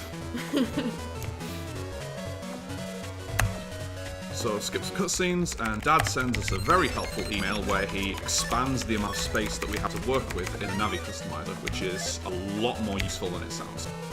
And although I'm not going to use the space right now, I am going to run the same program I have, and now that I have the mod tools, I can actually put in passwords to make additional effects. So XBC JF2, that's a 2 across R and I. This has a detrimental effect and a very positive effect. The detrimental effect is that it reduces the amount of chips that I'm going to get in custom menu each turn by 2. So since I'm custom style, I'm only going to be drawing 4 chips per turn. But the beneficial effect is that it's going to give me the fast gauge effect. I mentioned before that every time the custom gauge fills, it takes 12 seconds to do so. While the fast gauge effect is active, it only takes 4 seconds to fill up. So that saved a ton of time across the run. Can I ask something? Yes. Where does that password come from? I don't really know. Some of the passwords come from the anime. Some of them come from Megaman network transmission on the GameCube, and some of them just come from game FAQs, for lack of a better word. There are like some codes in this game where I really don't know how they expected players to figure them out, but apparently they were out there. Like game FAQs has tracked this information for a very long time. So get a key to be able to explore in the rest of this area, and I just jack out and back in to cut out some backtracking and a probable encounter that I would have taken. And there is a lot of RNG manipulation that's about to come up in the run once I get the victory data that's in the bottom of this area. Oh, and I'm being forced to use another really crappy folder at this point in the game. So even though because of my HP count I need to take more 2-turn escapes, they're much shorter than before because I have fast gauge active. So like I say, instead of waiting 12 seconds for the gauge to fill, I'm only waiting 4 seconds each turn. So this is going to be another encounter before I reach victory data easily. Like now, yeah, there it is. May as well show that these lava panels damage you when you step on them, and because I'm Heat style, they damage me for twice as much as normal. There's not really many other lava panels in the game that I'm going to need to worry about though. So here's victory data, and this is going to be the next RNG manip I'm going to try to use by setting up in a specific spot. Save the game. Hard reset again, and now I need to use a specific set of movements. If I do this correctly, I will get a specific draw once I enter the next scripted fight.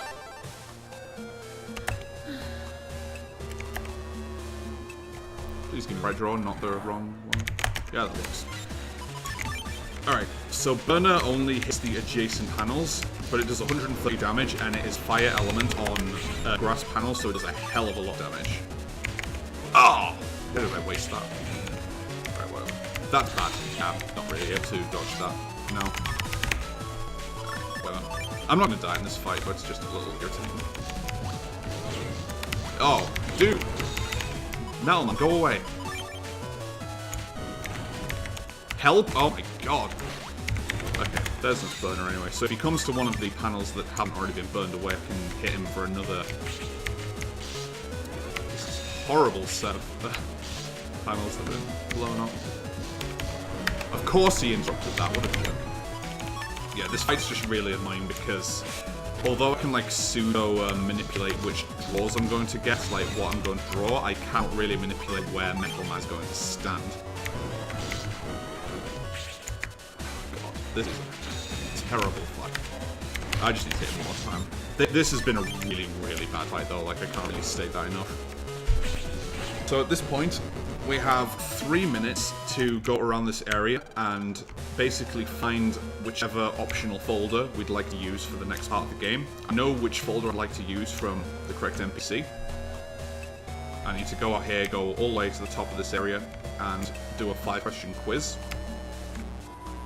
And there's no way to speed up this countdown, like this is a fixed 3-minute segment.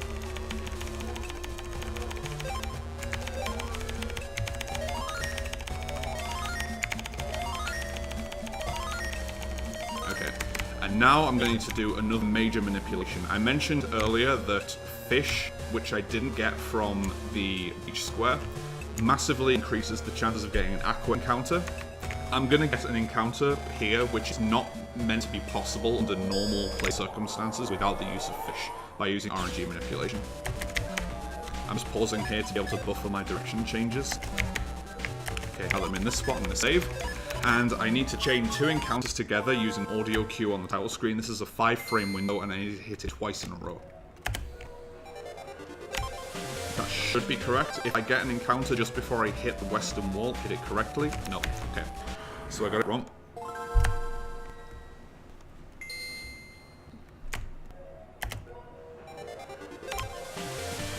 Again, that sounds right, but could be wrong, so... Soft reset. Hopefully that's not late. If I get another encounter in the same spot, I've hit successfully. There we go. So these are cold heads. You normally absolutely require the fish program to be able to encounter these things.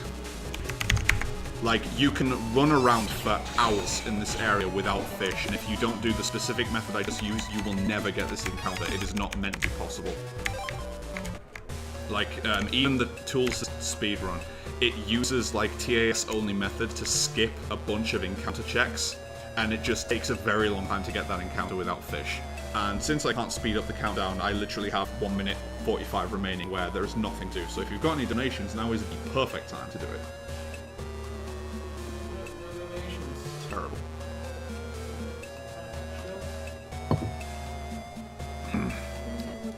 I'm in 2 minds about if I want to run to the bathroom and try and use the bathroom really, really quickly. We could do what you did during PDQ. I look terrible. So do I, don't worry about it. No. Good speed game. I'm really, really tired. And I'm messing up almost everything because I can't do... I need to get my notes up because I'm going to need more folders. I can hold the phone again. Yeah. That's my one use in this run. Selling yourself a little short there, but... Wow.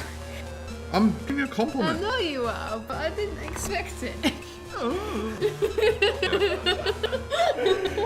So I'm gonna need to see Kingman and Desert Man just right here, so just in this, keeping that general area, I suppose. Do not delete the note, though. Otherwise I pretty much won't be able to finish the run. I mean, I don't even know how to delete it, so... Yeah. I mean, I'll be able to finish the run, but it'll be really, really bad and a lot of my strats won't work. There's a little bit of time before I need the next manipulation. I mean, 20 seconds at least, and then I've got fixed fighting against Gutsman, which I'm again going to manipulate. I'm not in this corner for no reason. This is my next manip setup spot.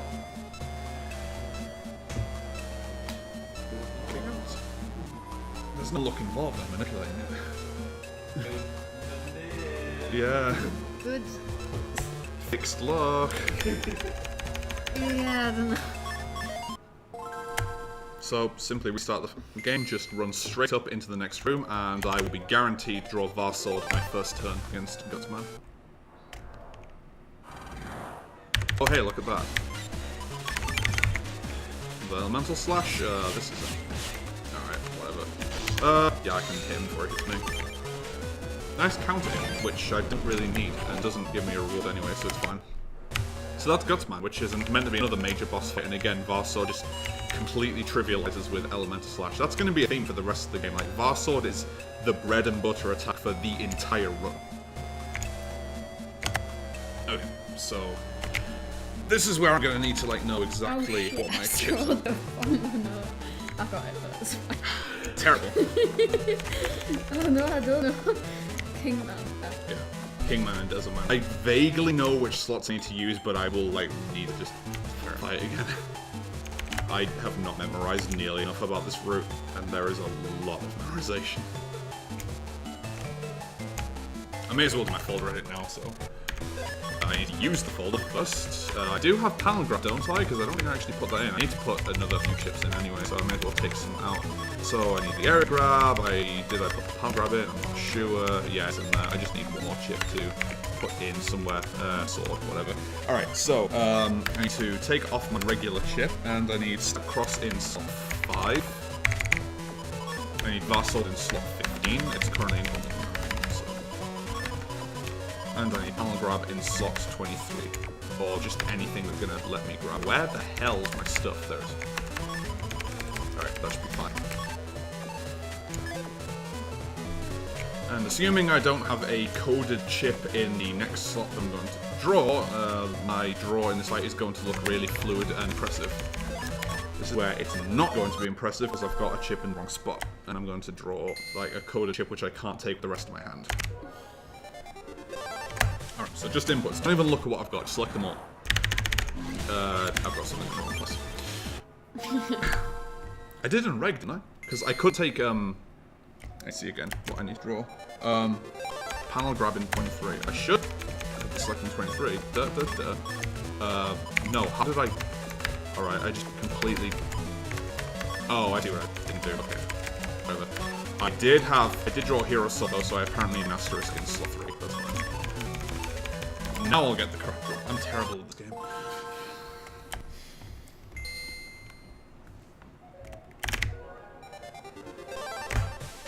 Draw all the chips again. And panel grab here so that I can stand in this spot and not get blocked by the pawns, which on Kingman's side of the field. Instantly draw Step Cross on turn 2. It does double damage on the third square ahead, and that is more than enough to delete Kingman. You beat him this time. I know, I actually managed to do something. It's impressive. I'm gonna need to know what chips I need for Desert Man. Attack plus in 3 and 21 and last sword in 13. Alright, I'll just do that now.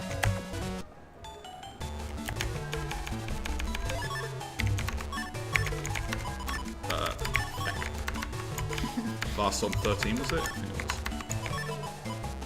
it was. That's Yeah. yeah, I kinda know what I'm doing. Kind of.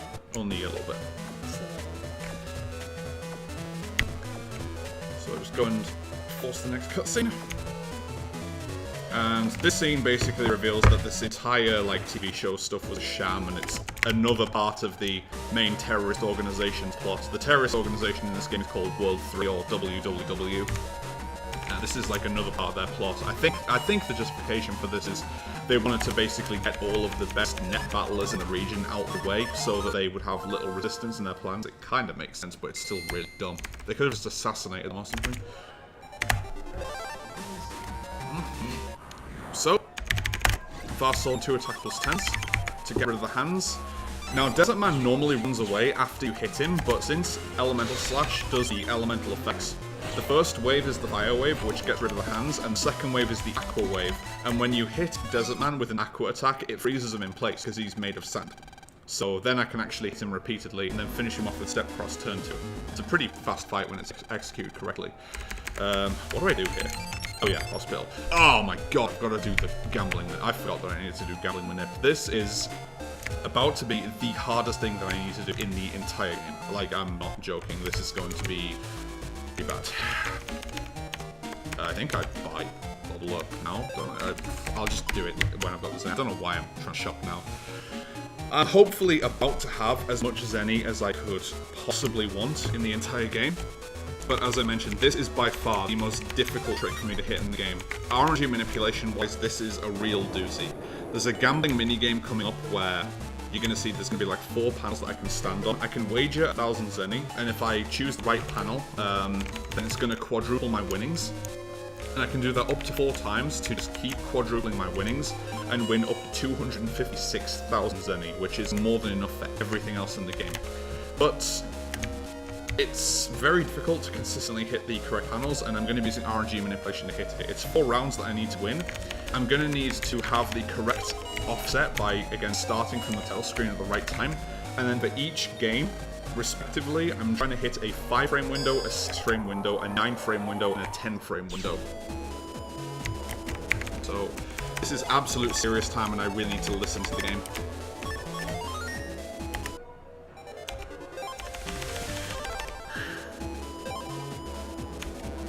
That should be right for game 1. So I'm going to select the bottom left panel, and I got it wrong. I could get stuck here for a while, but let's see. For my route to work, I need to be able to win the gambling minigame because I need to have a lot of money.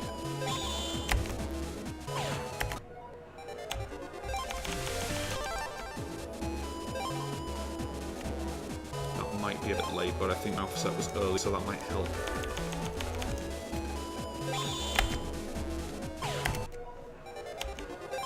Definitely early. I'm probably going to lose this round. I'm jumping the gun a little bit on when I'm continuing. Yeah. Alright. That felt better.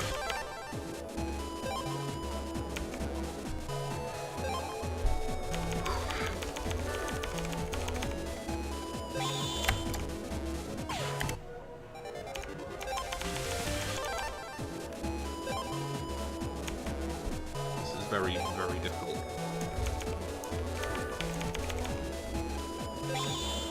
Come on, man.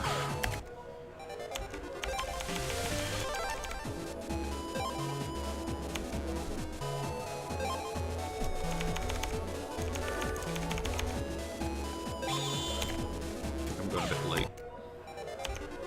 Yeah, I think that's a bit late.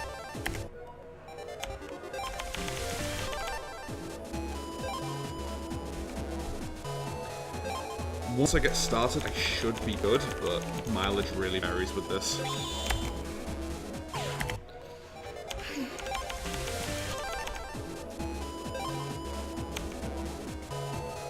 I was hitting this before. Okay, round one. That's a bit early, I think. We'll see. If I've won this round, the remaining 2 rounds are easier to win.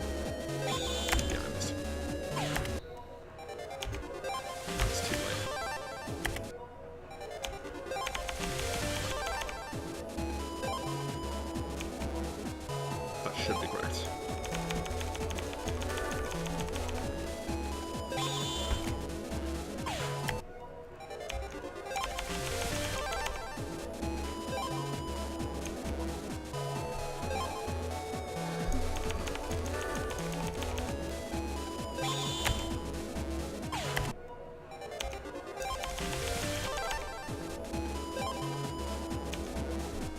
The audio latency is making this considerably harder for me than it normally is, and I'm really, really tired as well, so my reactions aren't great.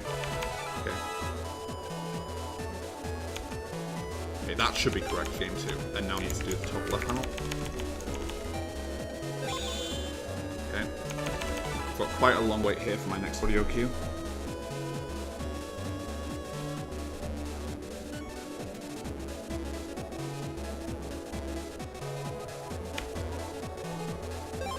Please don't be early. Okay, one more.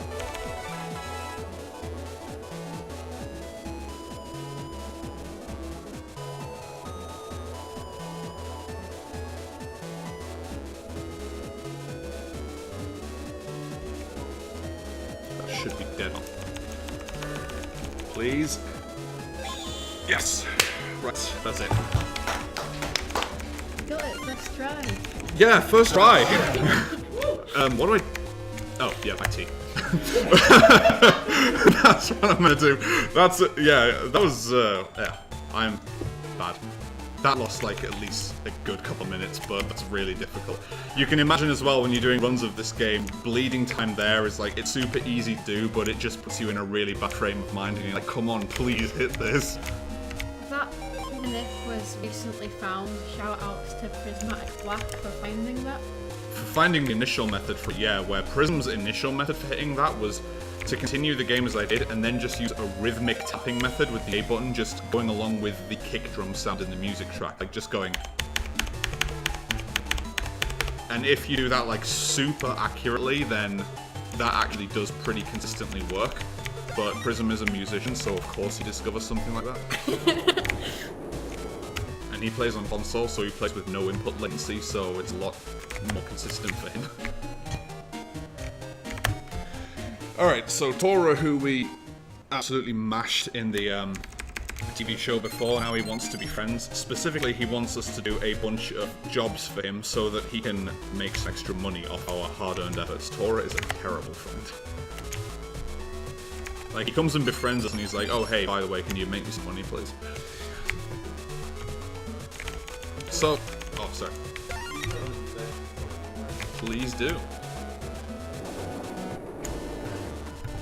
This donation is from Agric. It's £2.50. It reads, "Hey Draco, did you ever hear about Yai's online origami store?" It folded. It folded. Thanks, Agric. That's an in-game joke, by the way. I'm not psychic. Okay, so since I have as much any as I could ever want now, I just bought another unlocker from the scientist because I do need a second unlocker for this game. I'm gonna start this job where I need to find a Navi. How dare you? I'm cold. Alright, and I'm gonna buy a couple of chips here. Standout and Waterline, and then buy some from Higsby's chip order. The chip order lets you buy any chip that you already have in your library, albeit you can buy them in limited supply. Where's the Varsod? So we're gonna buy a second Varsod here to augment the amount that I have in my fuller, which just lets me deal more damage more quickly. I'm gonna go to Dex's house here to continue this job that I'm on. I need to go back to the Yoka area and find a specific Navi who tells me where his operator works. Spoilers, it's the zoo, but I don't know that yet, so I can't just do that. And it's very convenient for me to return to the Yoka area at this point because there is yet another chip required to advance the storyline in this game called Yo-Yo 1G. But in the white version of this game specifically, the version I'm running, you can buy that chip from the Yoka shop. So I'm going back there both to buy Yo-Yo 1G. I'll buy another couple of area grab stars, and I'm going to buy every HP memory in this shop.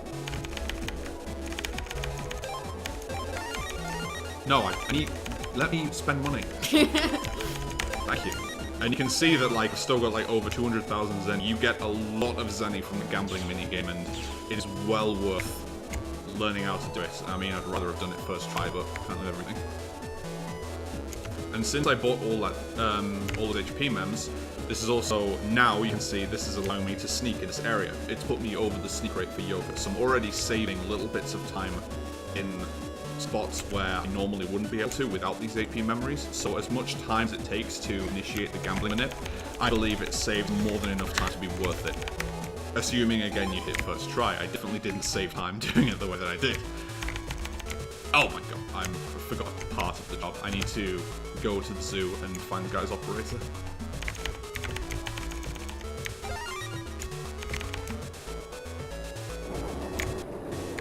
Please.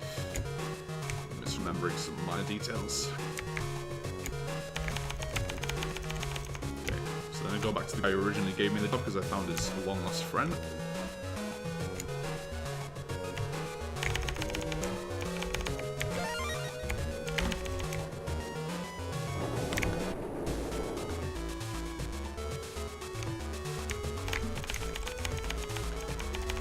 And since we insist that Tora gets the actual monetary reward for these jobs, we just get very small, inconsequential rewards for some of them. Some of them are actually not bad rewards, like I'm going to get an HP memory for at least one of them, and a story advancement item for another. So the second job, which is Stuntmen Wanted. So I need to go to beach area and help some guy to get some good footage fighting viruses. Did you already explain why you do them in the order that you do, or was I not Well, paying attention? The first one that I just did, it made me go back to the Yoka area, which gave me an opportunity to buy the Yo-Yo 1G from the store. Yeah. And it's a good excuse for me to return to the square and also buy the HP mem at the same time. Yeah, I see. So I'm going to take a short detour here once I get to the beach to go back to the beach square area because again, I want to buy out all the HP memories. It is quite a bit of detour, but it will help me sneak run in a later area where I normally wouldn't be able to do that, and it about evens out. With the amount of time that it takes me to go to the beach square, it saves approximately the same time to not have to get encounters in a later area. And it helps facilitate reaching a specific HP amount at the end game so that I won't get encounters in the final area.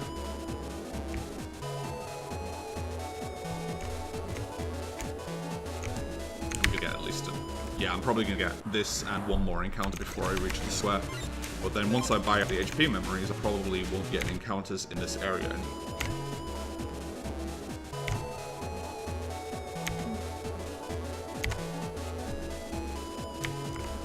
Yeah. last encounter for this area. In all likelihood, I'll have 420 HP once I leave the square. 420? Such a dumb me.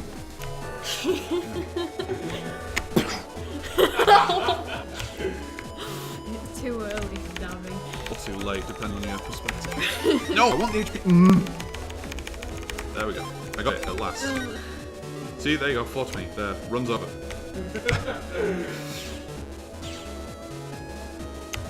So I'm probably not going to get... I mean, if the step counter is right, then I'm not going to get an encounter on the way down here anyway, but I'm going to chalk that up to being at the right HP count.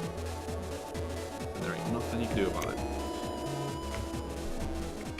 So the guy who gave us the job is around here, and he just wants to watch us do some epic virus-busting action. I'm just going to edit my folder quickly to put these area grabs in, I suppose. And yeah, and the second vast sword that I've got, which I'm going to put these towards the top of my folder, because when you're just letting the game randomly determine which chips you get, it tends to favor the top slots in the folder. So if I'm not manipulating my draws, I can just increase my odds of drawing good chips by... Oh, look. Please? What am I doing? Yeah, that'll do. Yeah, I can just increase my odds of drawing specific chips by having them towards the top of my folder.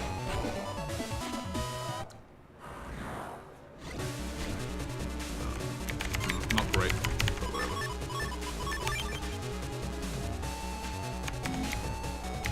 I can just kill this thing with a charge shot.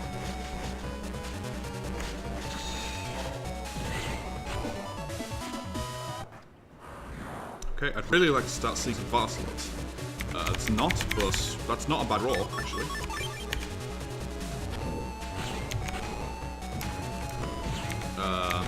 That counts, I guess. I'll wait for this guy to attack and dodge. Alright. I really don't want my assaults to get interrupted when I only have two in the folder. Not very good. I'm just going to add all of these.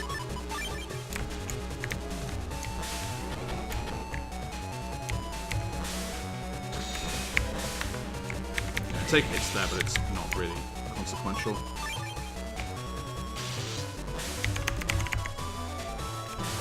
Alright, that's fine. That fight took a little bit of time, but again, you can't always guarantee getting good rolls. Hopefully I don't miss this. Of course I missed the inputs. So, what do I have now? A bunch of bad chips.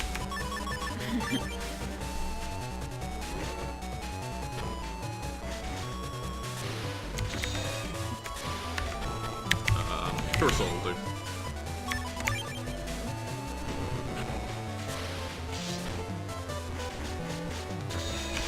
Just wait for them to line up so I can delete them at the same time. And our reward for this job is get another HP memory. So the job is life stopped, yep.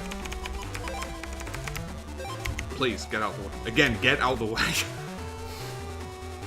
So we need to go to the beach area, and because at least a couple of the competitors in that TV show were from a different country, they had their own fans and supporters, and they're basically really salty that their favourite didn't win, so now they're causing riots throughout the TV station.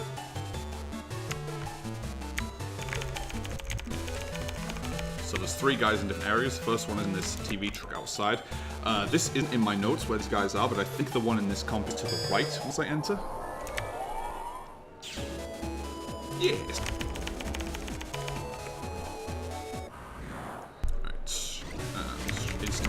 Wow, that's the same draw that I got in the last fight, actually. And I didn't see inputs this time. Awesome. So I actually hit the same RNG index I had in one of the previous fights. That's interesting.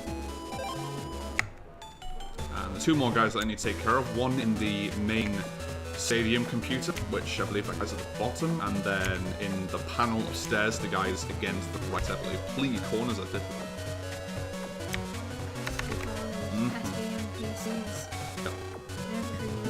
Pesky RNG. Bottom, what am I doing? Too late for this. And yeah, or again, too early, depending. Ooh, I'll take this. No, I won't. I'll take the copy damage first. I don't really want to do badly. Oh, I'm so good. Attack day. Alright, that honestly wasn't a fight, and I did a little bit of... It took me a little too long to decide what to do there, but I did make the correct move in the end, using copy damage to replicate the damage from Hero Sword. Alright, so next encounter in this computer. Except once I'm done here, I'm going to go through this door and go into the main TV studio that I was in and pick up another HP memory that is in the main console in that room.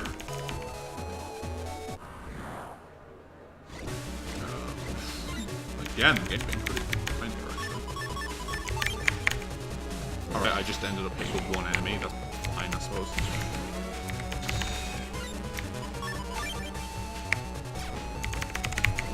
Why do I miss so many inputs in this game? I'm terrible.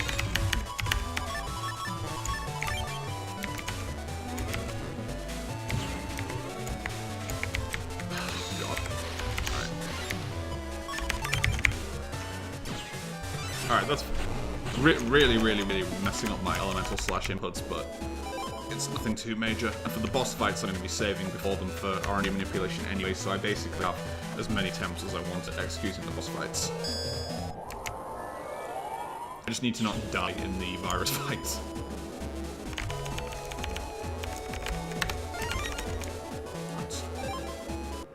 So I do just need to remember to actually talk to the guy who gave me the job. I forget to do that fairly frequently, where I think, oh, I've completed the job and I can just leave the area, but I actually do need to talk to the guy who gave the job, this guy down here. So I get this item, which... This is the item that later in the game will allow me to access the Undernet, which is super important. I can't finish the game without it, so obviously the game gives you it as part of the story advancement.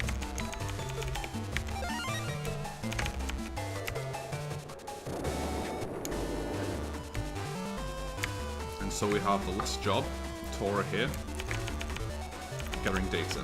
So I need to go to the AC/DC school where... I mean, lately in the real world, in the UK and Europe especially, we have a big deal about GDPR, data protection stuff. This job is given to us by a teacher who has just misplaced literally a bunch of students' personal information on just a random part of the internet. And he's like, oh, I don't know where I've left it. Can you go and get it for me? So, that's a GDPR violation, I think. Imagine if you did that at your job. I'd lose my job, yeah. So yeah, I need to go and find the data that he's lost. He's like, oh, it's somewhere in the Scilab area, but I'm not going to go and get it. Can you go and get it for me? He's expecting a child to do it as well. Yeah. Like...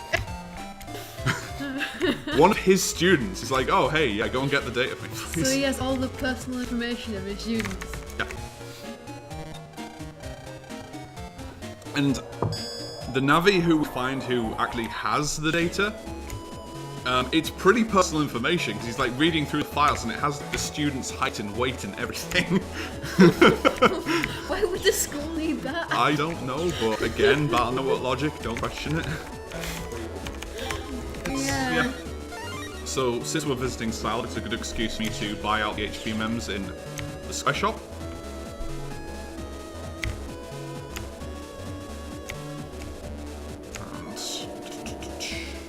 What would be the point of having a child's height and weight when it changes so quickly? I know. As well? Yeah, I know. So this is the guy who's meant to have the data, but this program is like, oh man, I dropped it in the ACDC area somewhere, so even he doesn't have the data. Like, there's multiple instances of just losing and misplacing personal information. That's so many fines are going to be paid out on GDPR.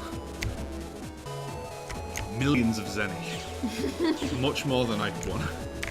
Ah! Corners. So, this guy up here has the data, but he's a massive arsehole, and he's like, I'm only going to give you this if you trade me a Yo-Yo 1G, which is the data that I got from the Yoka shop. That's what I mean about you need it to advance the storyline. Like, he doesn't even own that data, and he's like, I'm not going to give you it unless you give me what I want. What a dickhead. Alright. So I also bought the heat shot chips there, because for next main scenario, I'm going to need to start burning elemental chips to get past certain obstacles. I need to enter the next scenario with 4 fire chips. So I bought those 4 heat shots, and I also got the standout from Higby, that's also a fire chip. And by the last HP mem from here. so now I can go back to Tora and be like, yo, I finally did all your jobs. The reason he's making us do these jobs is he's willing to trade information, because our main rival in this game, Chord, is like just a super elite net battler who is like feared by criminals everywhere, and we basically want to know what the secret is to his power, and Tora says that he knows what it is. Please. I didn't go back to the teacher. Damn. That's pretty important. Yeah, I was expecting Tora to just spill the beans. And it's not even like it's not even a big secret. Like Tora's like, oh, I know the secret behind how Chord is like so good, and he just tells us, oh, he practices a lot. Like he practices like 12 hours a day. That's how he's so good. So it's like speedrunning. It's like if you want the good times, you just have to practice a lot.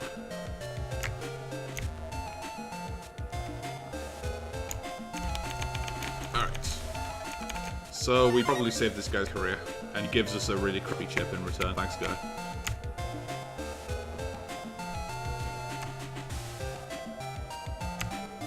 Alright. So now we can go back to Salad and finish this scenario. Also, I don't know, I think trusting a 10-year-old with personal information is enough to get you into sack. Probably, yeah. Again, if this will follow normal laws of logic. Alright, so now he's given us the scoop, and now we can just go home.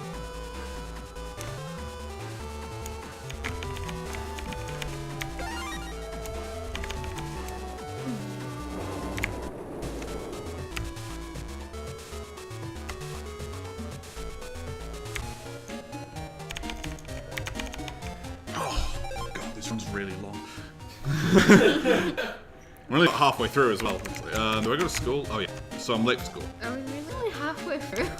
Ish, I want to say. I'm using that quite loosely, but... Alright, so I need to get to class and talk to all my classmates who reveal that Dex is uncharacteristically late, and basically it's going to turn out that Dex is moving house and didn't want to tell anyone. Out of the way. Again, get out of the way!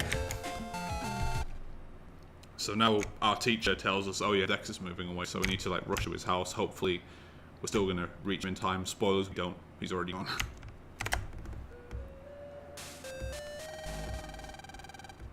So I guess the best thing that we have to do with our time is go and visit a friend that we made in the hospital while we were getting guys' tea from the vending machine and bankrupting that shady gambling guy.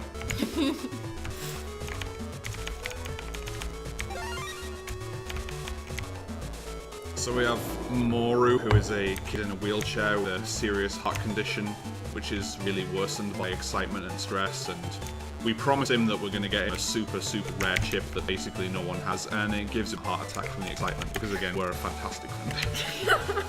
So we need to go and find the only doctor in the entire hospital who can treat his condition. So the receptionist obviously knows where he is. Why are all the adults in this game so incompetent? I don't know.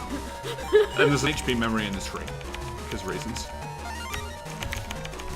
Yeah, so we need to just go and see that Mamoru's okay. He's not okay, but, you know. I mean, he had a heart attack. Yeah. This is like a point of the game as well where like just you as the player, you can just be a really awful person. You can probably just not do anything. You can just leave the game for a while before you actually do it. Like it's one of those things where the game doesn't advance until you know, do what you're meant to do, but that's really awful. Don't do that, please help the kid who's dying. Yeah, so this is the point of the story where we needed the Ice Ball M chip that I manipulated in Hades Isle, the one where I needed to get the really, really rare encounter. This is where you need that chip, because that's the chip that you give to Mamoru. And now we're just gonna go home. But Mamoru's condition is like really bad now, like he's really sick now. And he basically needs to be rushed in for emergency heart surgery. This is all your fault. Yeah, exactly. Lan is a terrible, terrible person in this game because after, like, he's given, like, his friend, like, a heart attack like that. After this scenario, he gets a really inflated ego about how great he is because of saving hospital when it is the subject of a terrorist attack. And he ends up setting the entire, like, Scilab and internet on fire and nearly killing all the staff in the Scilab. Yeah, he's a good protagonist. He's a good hero. 10-year-olds have too much power in this universe.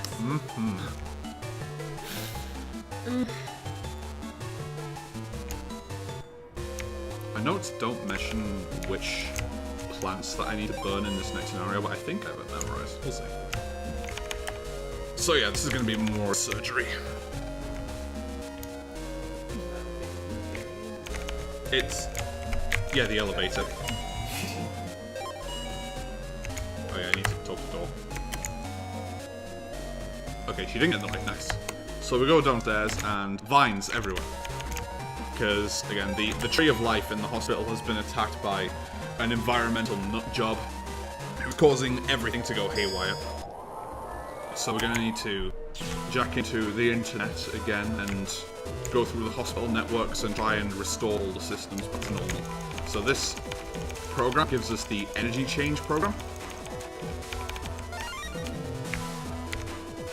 And this allows us to convert the elemental chips we have in our pack so that we can use the fire chips to burn the trees. Please. Energy change, yeah. Just put that up.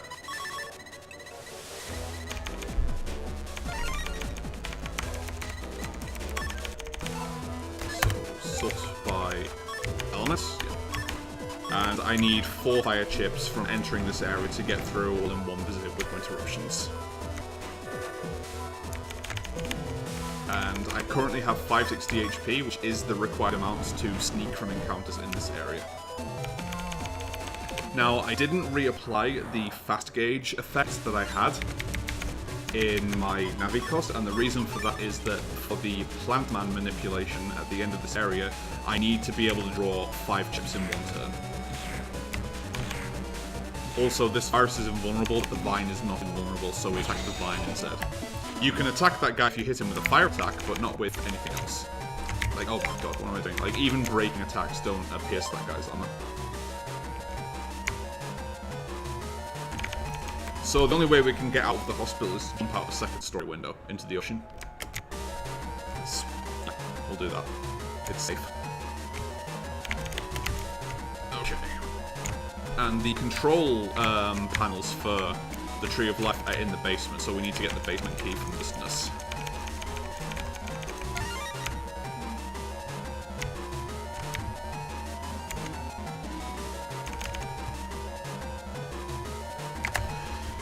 I'm going to need to make sure I remember which vines to burn in which order. I might make a couple of safety saves if I'm not entirely certain about which vines to burn.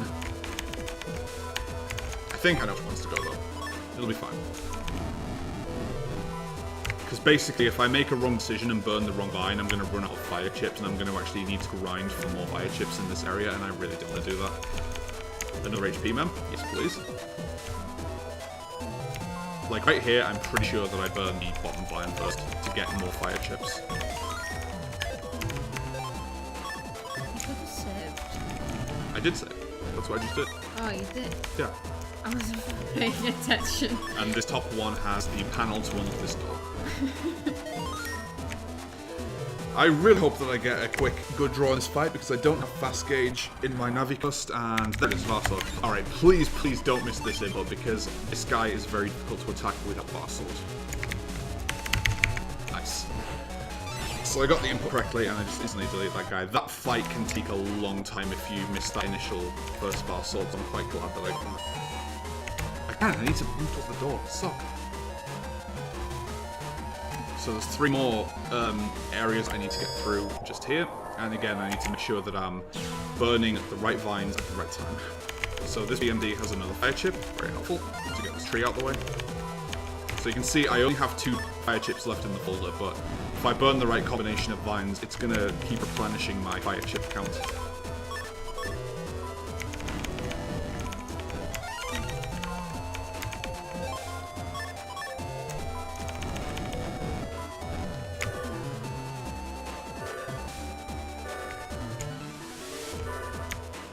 I think I burn a vine here for more chips.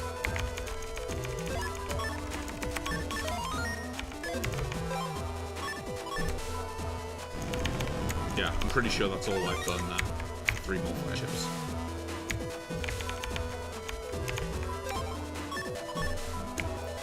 So, second last area here. bit of safety save again here. I'm pretty sure I burned the east and the northern vine though.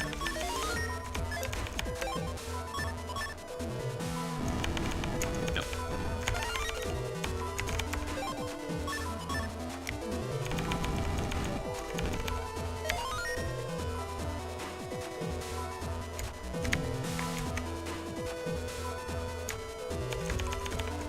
This huge clump of vines here, I burned the bottom vine and then the third and second from the top.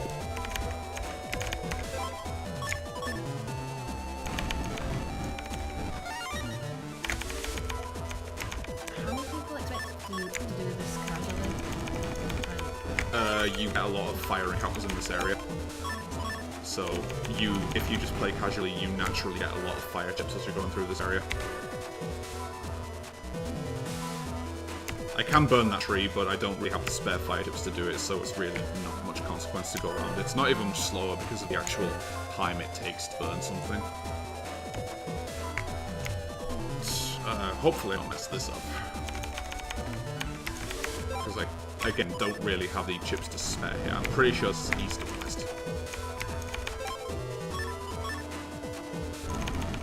Yep.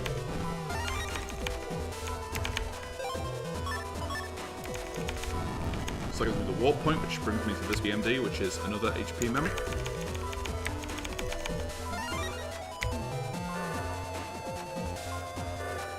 This group here I am going to save, just in case, because I'm not 100% sure. I think this is just north and west, but I could be wrong. How many do I have left? I think there's more than one. YOLO. I saved, so... yeah, there we go. See, I apparently know what I'm doing. This is the middle one. Yeah. Yeah, I'll do that in a second. Because otherwise you'd be saying your phone password answering. Exactly.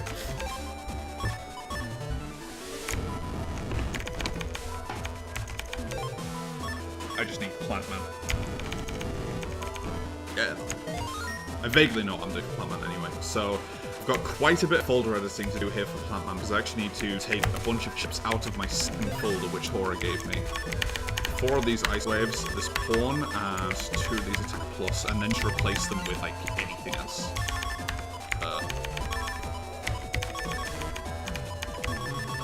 Yeah, that'll be. And I need to stuff these in the folder where I can.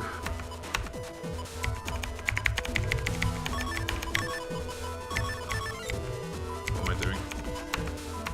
I promise I know what I'm doing. And I need my attack plus 10 to be in slots 3, I need that there, so slot 3 and 5, 9 and 15. Are you sure you're reading the right one? Oh, 12 and 15. Yeah, I was gonna say, you were reading the wrong note. That's fine, I know that's there. And I need my Bartle to be in slot 23, well, one of mine. Wait, no, I'm still reading. 4. Yeah, well, I've done it, it's fine. The Bastard's already in slot 4. So once I go through this portal, this will set me up in the right position to do this manipulation. You must be tired. I'm also just glancing at my phone. And if I've put everything in the right spot, then I'm going to draw Vast Sword and 4 attack plus 10s.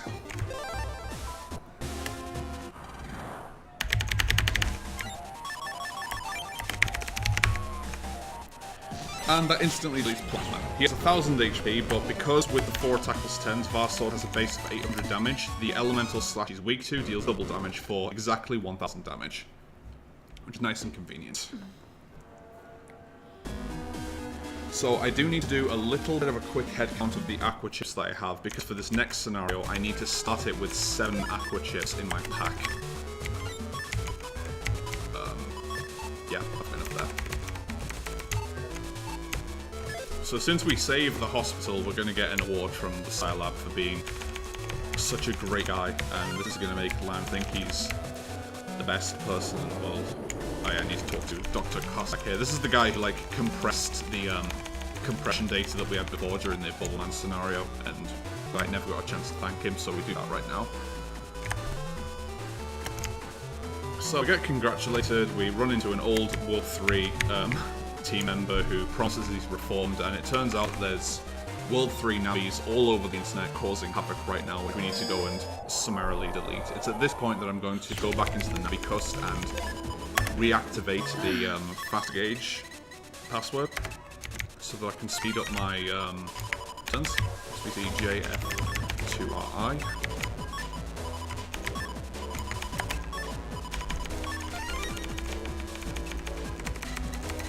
So this will bring us back down to having only 4 chips per turn, but the increased speed of each turn is absolutely well worth it. Ah, I need to press in my Navi cust as well. I knew I'd forgotten to do something there. I do need press because I need to be able to walk up on the narrow walkways. And I do need to input the code every time, unfortunately.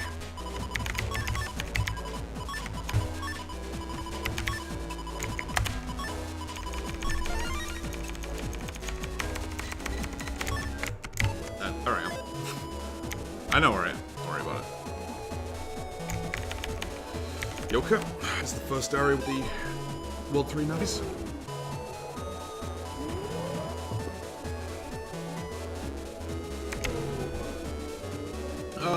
Yes. Yeah, go on then.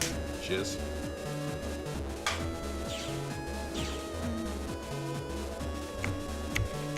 So we haven't been through this area specifically yet, but the World 3 navies are in this general vicinity. Trying to do these fights without fast gate applied is a massive liability, so I really don't want to do that.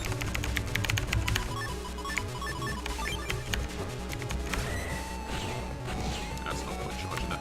So I'm actually going to add these chips because they don't do very much damage, and it's going to double the chips that I'm going to draw next turn and every turn thereafter.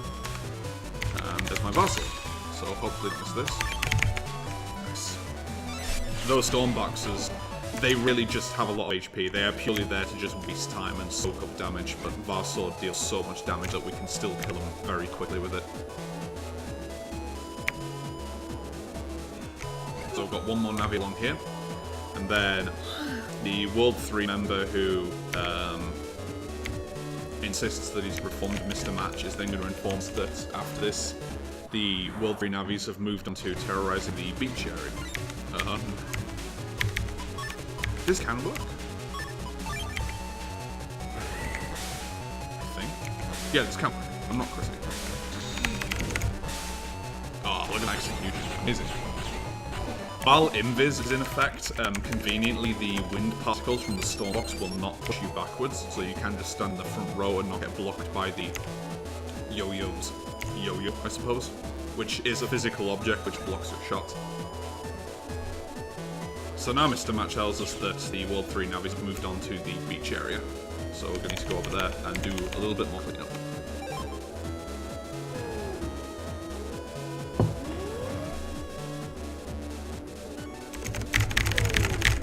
On the tail run now. Mash.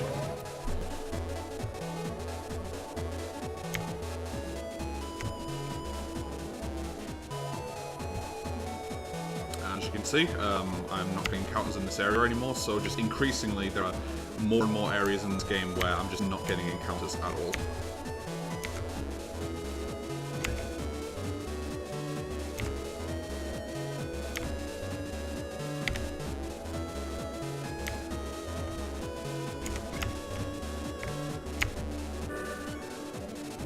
Right, if I can continue to get decent rolls here, I will be very grateful. And by decent rolls, I mean give me a Vassal. Good.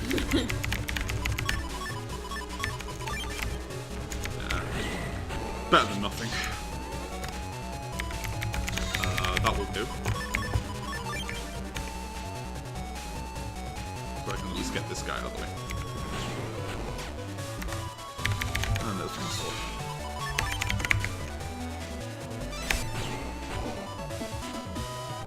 And there's just a couple more guys to get in the next area.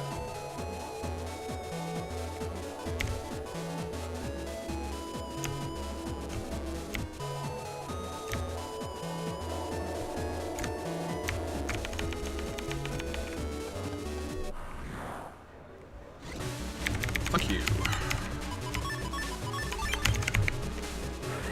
Good fight. That is a perfect example of a good first turn fight there, where I just draw our sword and I don't miss the inputs. I want to see as many of those as possible, but it obviously is dependent on whether I draw the chip and whether I get the input correct.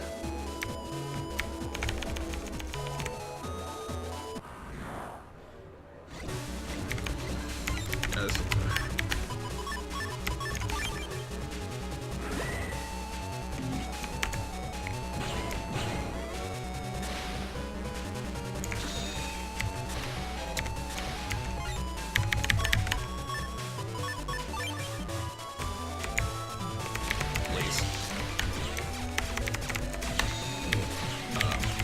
God, these draws are terrible.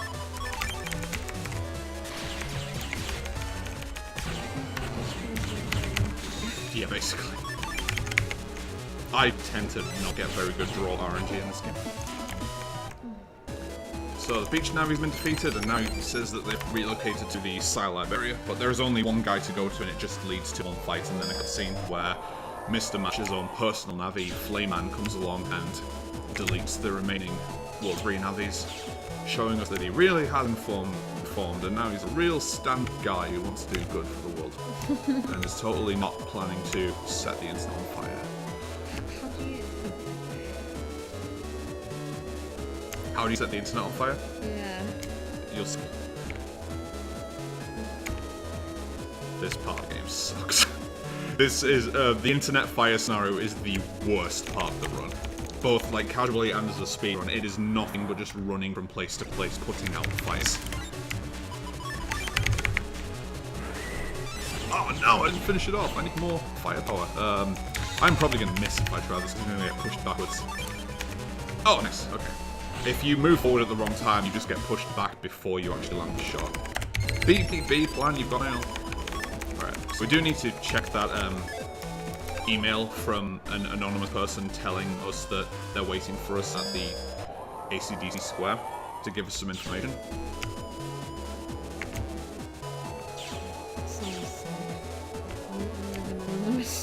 I mean, it's in a public area, so it's fine. I think. I think that's how it works. And it's never nighttime on the internet, so that's not a problem.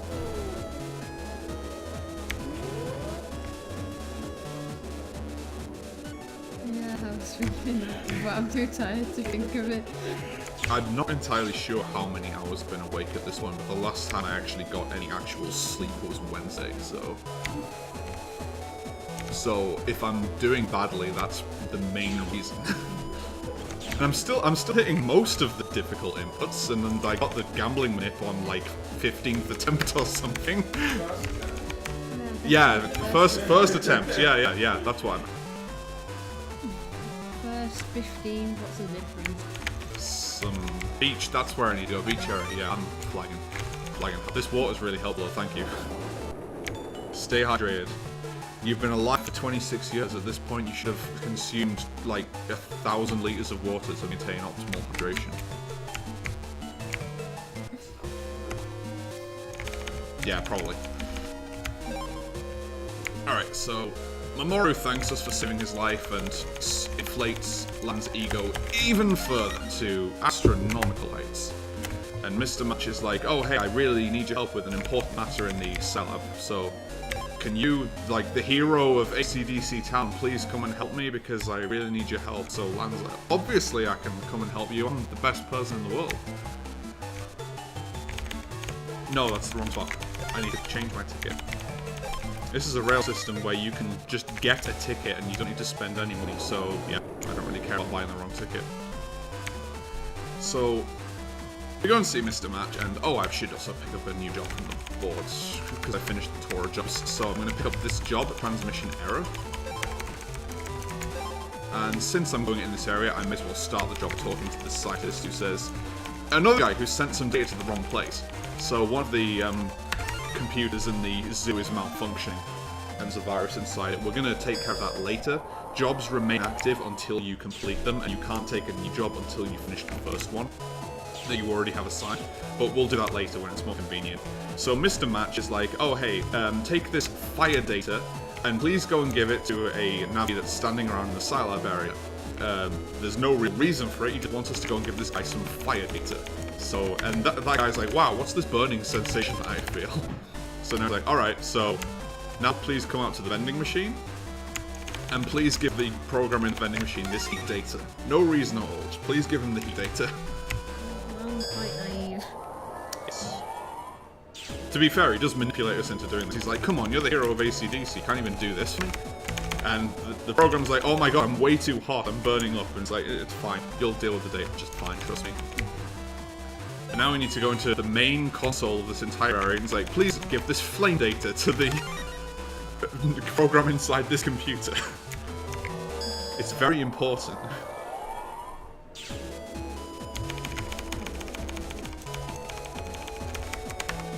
This heat could melt any fatigue. Oh boy. So now we're just free to go home, and yeah, I'm sure nothing bad's going to result from this. By the way, you need to drink 19,000 litres of water to stay hydrated for 26 years. Wow, that's a lot of water. So by the time we get home, the Scilab is already dangerously hot, and the scientists are either dead or dying. So Lan just killed a bunch of people. I don't know if anyone like fully dies, but your dad ends up hospitalized from this, so yeah. Yeah, they just drunk more water. So this guy's like, oh, it's way too hot to enter, and Match is like, yeah, obviously I tricked you, you idiot. So now he's sent Flame Man throughout the entire internet, and he's set the entire internet aflame. So now enters the most boring part of the run, internet fires, where I literally just need to go through all of the internet areas we've unlocked, and I need to extinguish the internet. That's a phrase you won't hear too often, extinguish the internet. In each singular map, there are 3 fires that I need to put out, so like, there's 3 ACDC areas, so there's 9 total fires, stuff like that. So I need my aqua chips to be able to put the fires out. This part's really, really boring. If you've got any donations, now is the perfect time to read them. Oh dear, this is going to be a long few minutes. People joke about website servers being on fire, and Buzz takes it quite literally. Oh yeah, definitely. It's a virus! Yeah, some of the fires contain viruses. I don't know how that works, but yeah, fire can contain virus. Some of them are. Some of them do give me additional aqua chips to play with. I think this one does. Yeah, 2 chips for bubble side F. So that's 2 more aqua chips that I don't have to worry about. Next fight down here. Please. Back.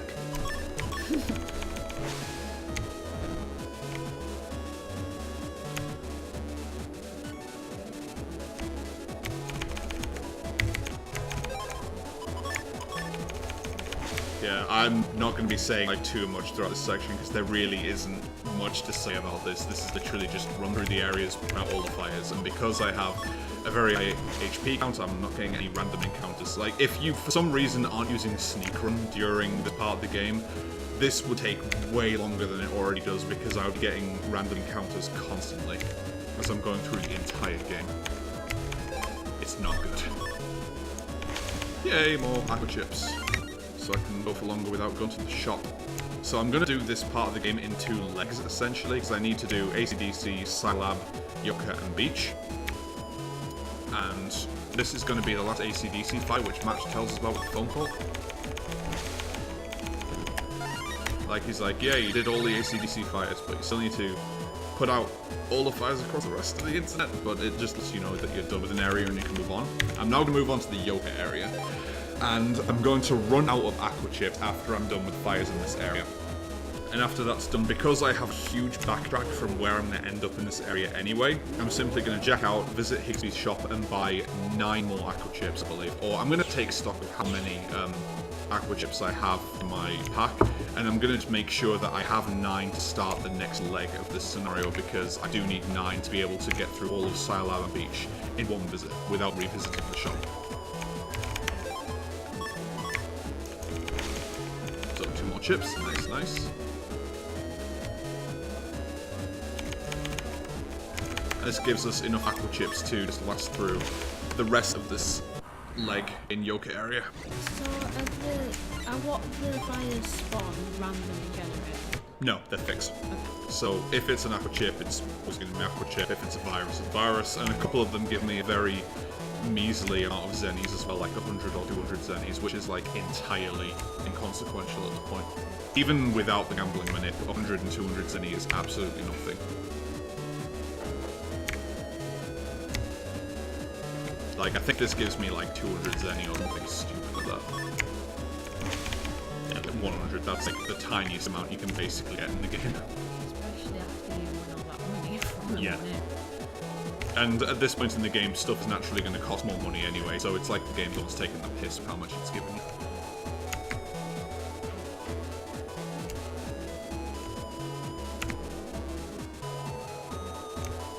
So one more fire hit. I thought I was going to get a virus account from there, but no. Now there's just 2 more fires getting here. This area is just... We've got the 1 fire here, and now we need to go back to where Bullman originally was, which is like right in the bottom of the area along the really slow, narrow walkways. Like, this is not optional. I need to do this, and there's no way to speed this up. Like, the Battle Network series, specifically the later games, have some rudimentary out-of-bounds stuff you can do, but I don't think we know of any way to go out of bounds in BN3. If I could just run to just straight across to the end of the area from here, this would be so much faster. But we have no working knowledge of how to make such a thing work. Like, yeah, this is a very direct path I'm taking to that fire that I just passed.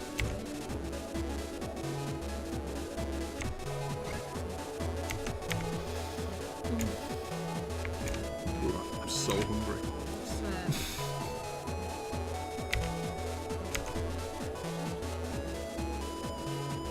Hungry and tired. Hi. Alright, so I've got 1 more aqua chip to deal with this fire. And I should get, I think, 2 more aqua chips from this, either 2 or 3. Yeah, 2. So basically I need to buy 7 more aqua chips from Hixby to be in good shape for the second leg.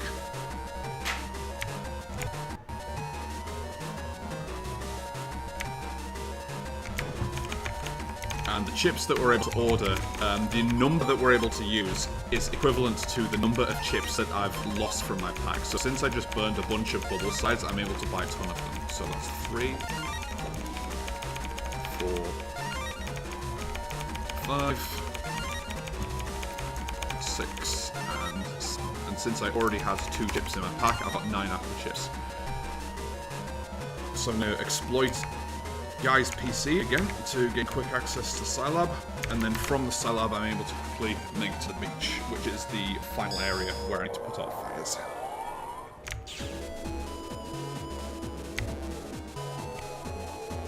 That's the wrong way. It's not much time lost, it's fine.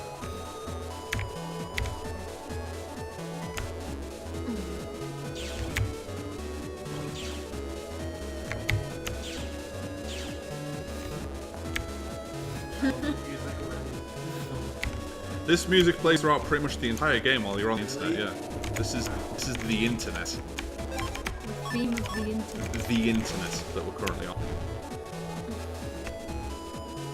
I can't wait to be able to run along walkways on the internet. And put out physical fires on the internet. It's a virus! Run away.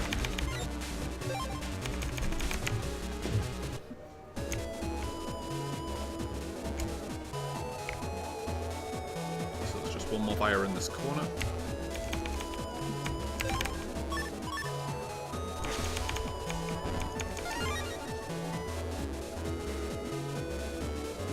I'm going to backtrack all the way back and do the lower section of Scilab now.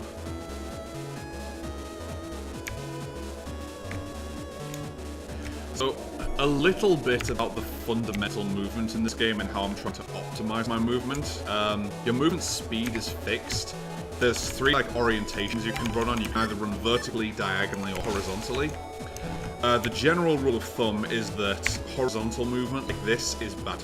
And it's because of the way the isometric view works. Like, if I need to start moving diagonally or downward like that, I want to cut a corner as closely as possible if I was already moving horizontally. Because you obviously have X and Y coordinates, and when you're moving vertically and diagonally, you'll basically get the full benefit of movement speed increase, but while you're moving horizontally, you don't cover very much distance. It's a little difficult to explain, but the TLDR of it is that horizontal movement is bad. And vertical movement is fine. Like right here, even though I'm moving like to the right, I'm still getting the same speed as I would be if I was just moving horizontally. So when I'm exiting a area like vertically or diagonally, it's not worth it to try and cut the corner to move horizontally because it's just going to cost turn frames. Since I mentioned before, every time you change direction in this game, it costs 1 frame to do so. So like right here, I'm just going to continue to hold down to move through this area optimally because it wouldn't be faster for me to cut down left there. So taking a short detour here to open this security cube with the hospital code I got from Mamoru, and use my last unlocker on this purple mystery data, which gives me the incredibly useful data spin pink. What does that do? It lets me rotate pink Navi customizer parts in my Navi customizer. And one thing that I've had hold of almost the entire game, haven't used yet, is a Navi customizer part to be able to use fast gauge without using the password for it, which means I don't have to input the password, and it means I'm not going to have the passive detrimental effect of having 2 fewer chips to select in my custom screen. Yay, 3 more chips.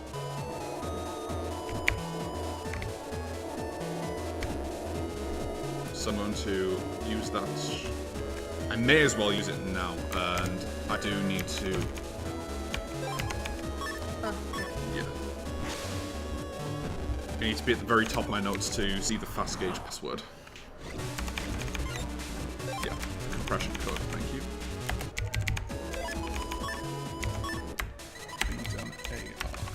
Yeah, to compress that.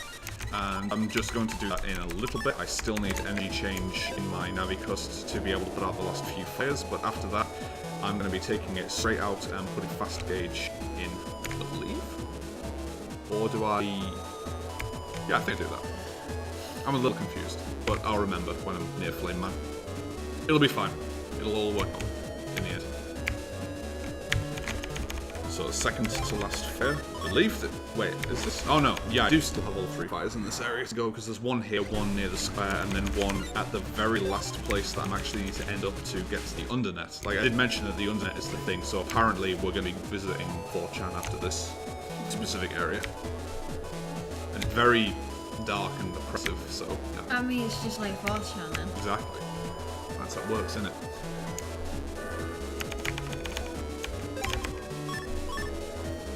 Virus? Okay, no, it's this one's gonna give me a virus. And then after this last fire, because I'm clearing out an area, I'm clearing out the final area, Lan's phone is gonna ring its arse off for a second after I get out of this fixed encounter.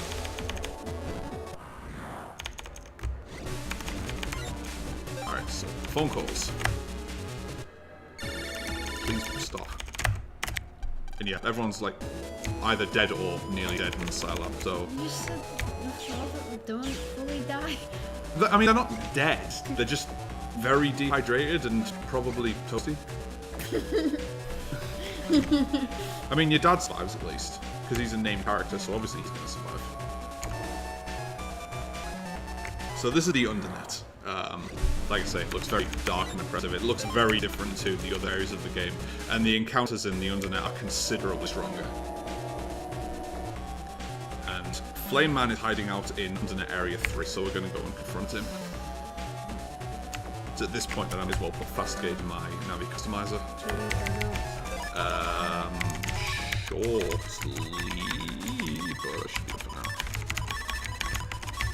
Take that out, and now that I've compressed fast gauge, I can fit it in the Navi customizer like that. This is why I need spin pick, because I need to be able to physically rotate the piece so that it will fit. Because fast gauge is a huge piece, and it just will not fit in the Navi cust if you can't rotate it, because although it's 5 wide, it's not 5 tall. and since the piece is like 5 tall to begin with, you need to be able to rotate its bidding. So I just need to take a short detour in this area before I'm able to advance on the regular path. I mean, this would be the shortest path to Flamman if not for the fact that... Oh my god, I got an encounter right before the cutscene. Basically, there's going to be an earthquake on the internet, and this path is going to rip itself apart. Yes, an earthquake on the internet. I know, just don't ask. Another HP man, to boost my HP a little bit more. Dankeschön. Alright. I need to fight this guy if I want to go through him. Yeah, it's fine. Hopefully I draw another Var Sword quickly, please. No. I'm just going to add all these. And I really don't want to get hit by these fishies because fire is pretty damaging to me. What on earth is this draw? What do I do here? What do I do here? Okay, whatever. It'll work. Are you serious? How do I do this?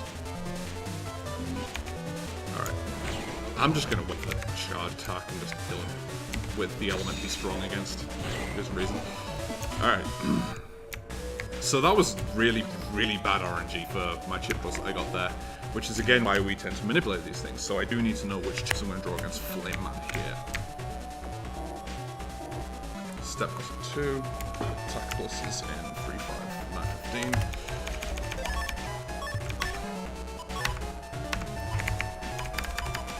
Three, 5, 9, and 15. I think that's already 15.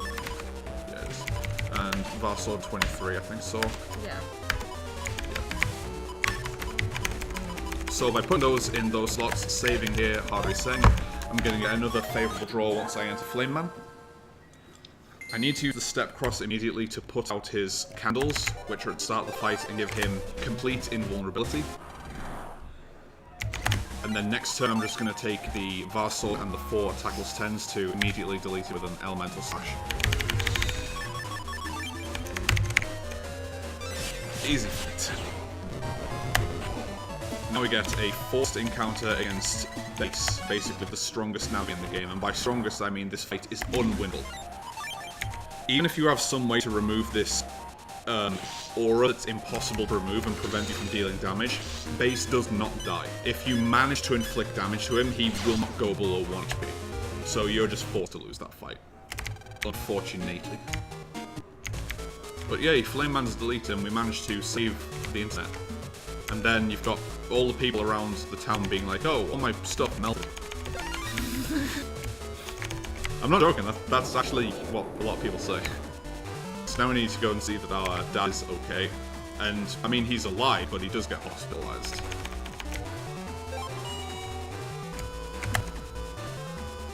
So, it's entirely our fault, and now Lan falls into like a depressive episode and refuses to see any of his friends who come to his house. I mean, to be fair, like, you would be pretty traumatized knowing that, like, as a 10-year-old, that you're responsible for a lot of people dying like this. It's pretty dark. Yeah.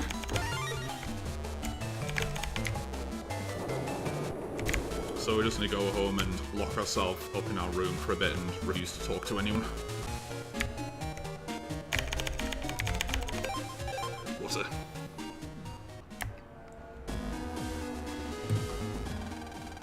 That's Dr. Wily, the big bad. The same Dr. Wily is in the classic games, except he's more weird. How weird. In Battle Network 1, Dr. Wily literally has a line in which, in one of the later cutscenes of the game, where he says, "So super, suck programs." He was the original progenitor of the Doge meme. Like, that's not... What year was that? Like, 2000? Oh my god. Yeah, like, I'm not joking, that's actually a thing in the game. Much wow.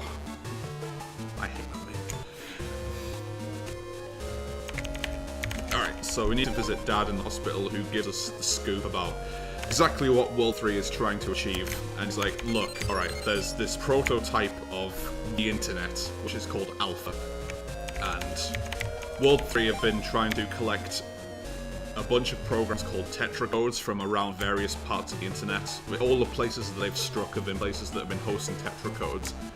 and basically they want to use those to unlock and revive Alpha.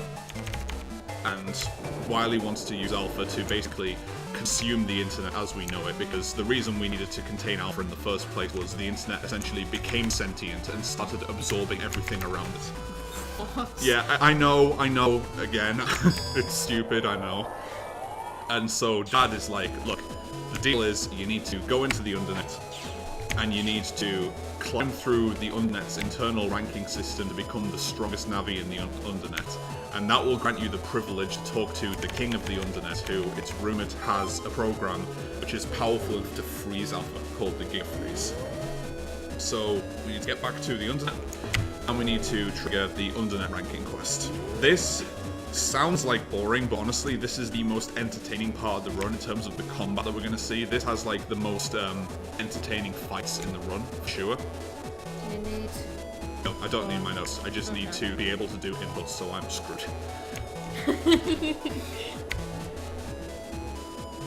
Yeah, there's not really much manipulation here. It's just solid combat. It's just solid awareness of what the correct move is to make in a fight, depending on what I've drawn. Like, you can manipulate this, but it's really awkward because you need a lot of audio cues for continuing and when to advance text. It's kind of dumb, and I don't really like the manips for these types of fights. So we need to go back to Undernet Area 3, which is where we fought Flame Man, except we're going to go to the Under Square.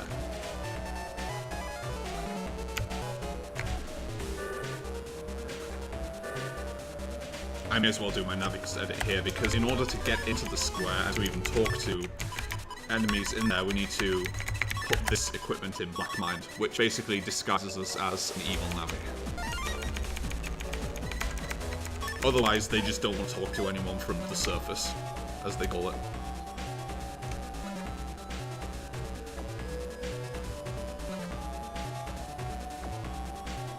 So 620 HP is not enough to run from encounters in this area, so I'm probably going to get at least one encounter on the way to the square. Yeah, like that guy won't let you through if you don't have Black Mind equipped. Yeah, there's the encounter. You'd need to be really, really lucky to not get an encounter in this area.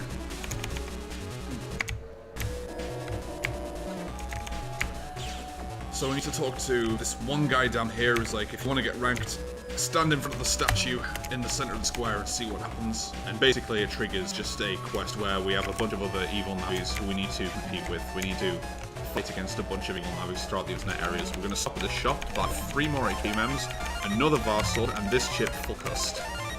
Full Cust is super, super potent, and it essentially, or not essentially, it does just immediately fill the remainder of the system gauge. So it essentially gives us a free turn. Also, I'm going to put this Varsword somewhere at the top of the floor. Oh, one more thing I need to do. I need to find my invis, put it in slot 28, set this as my regular chip. Full Cust is like one of the best chips to set as a regular chip, because as I say, it basically gives you a free turn.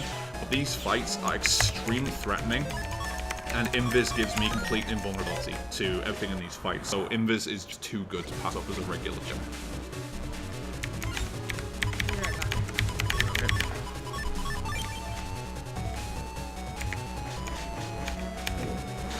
Okay, apparently just like I don't.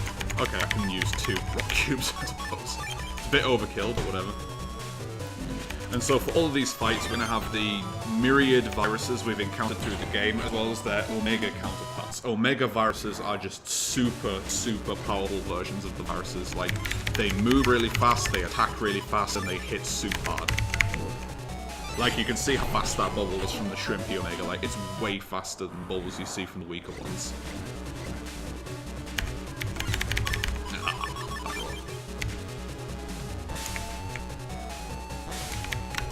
Please give me a Varsword. Thank you.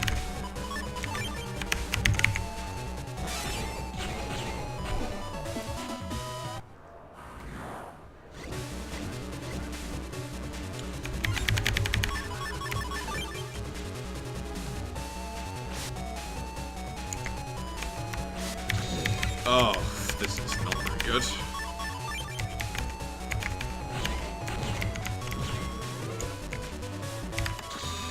Of course I get 2 Varswords in the same turn. I'm gonna wait for the area grab. Alright. I thought he was going to use area grab there, so I didn't want my inputs to be interrupted by a cutscene attack. But that was fine. So those are all the navies in Area 3. Now we can just backtrack through Areas 2 and 1 to beat the rest of these guys up. And one more encounter getting back there. 680 is still not enough to run from to sneak from encounters in Area 3, unfortunately. One thing to note is that as dangerous as these fights are, and as much potential as I have to take damage, my HP does not restore between fights. So this is another reason why I prefer to use Invis as my regular chip to prevent me from taking any damage.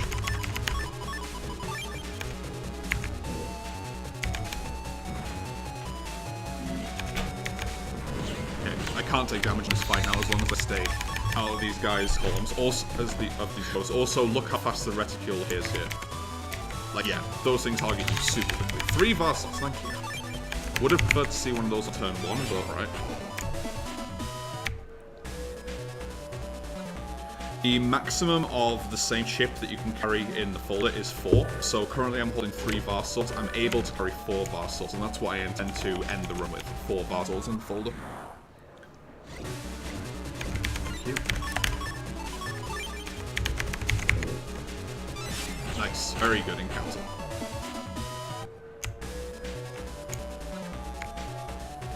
This one I'm going to save on because these are Ratties and I absolutely hate Ratties with a passion, and the Ratty Omega is one of the most annoying enemies in the entire game. I'll take that. Okay, good fight. The Ratty Omega is super fast when he gets below half health, and that means he still has a lot of health left when he's below half because his HP count is just so high. And I'm mainly just going to be safe saving before I do these fights because these fights are incredibly dangerous.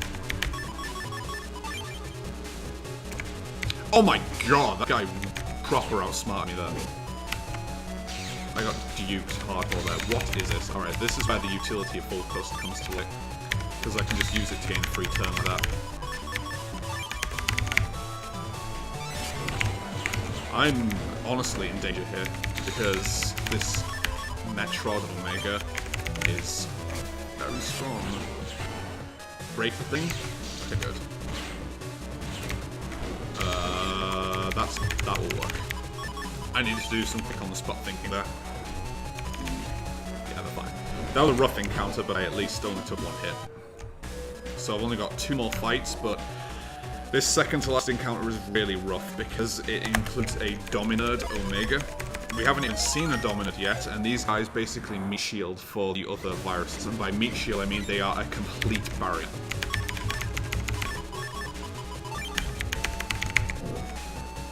Like that. These things are a nightmare.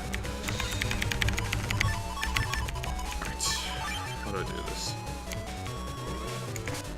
If the bunny stands in the right spot, then I can hit it with it's like weak. I'm actually going to do this, because the Dominard is always considered in front of the bunny. And so if I cube into it, it's going to hit the Dominard. Now he's going to use Geddon 1 to... Oh, okay, he's not using Geddon 1, break the panels. Okay, this is going to kill the Dominard, which I'm more than okay with. And now I can just safely fast sword the bunny. Alright, that fight can go really badly, so I'm glad that didn't happen. The Dominard Omega can use a chip called Geddon 1, which cracks all the panels on the field, and then once you move up a panel, it's fully broken and it restricts your movement, which is a very bad position to be in. I'm gonna do this. I am just fully waiting for a Varsword here because the yo-yos are a solid object.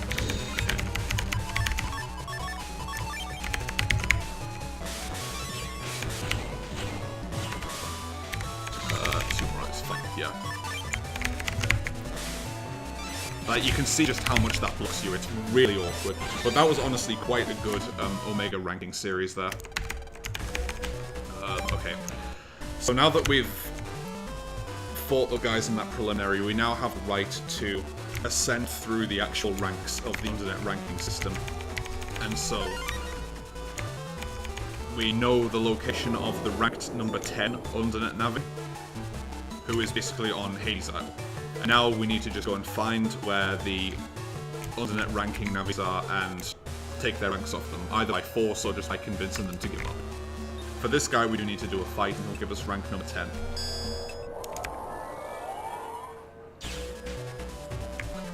I need to reinstall press. I don't like that.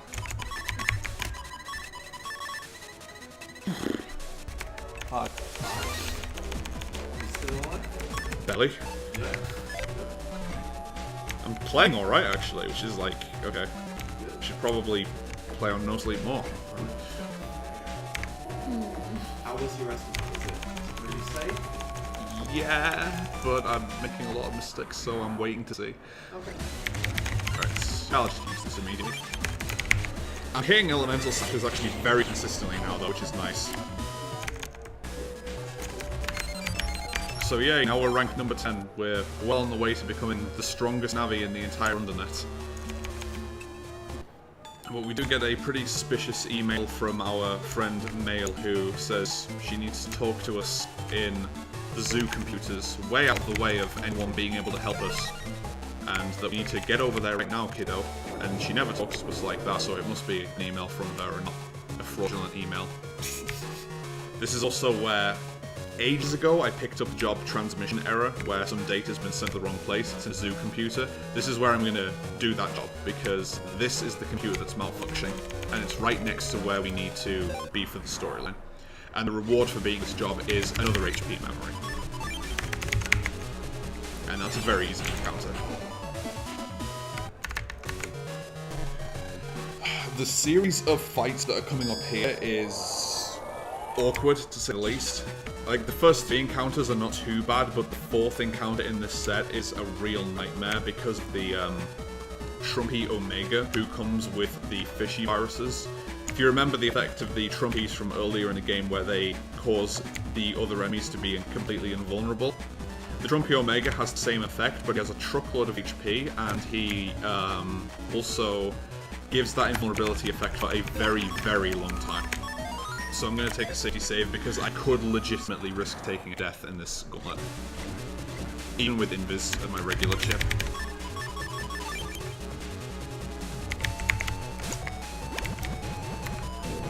Okay, so I'll just take these chips just in case I miss this. Alright, not bad. Fight one.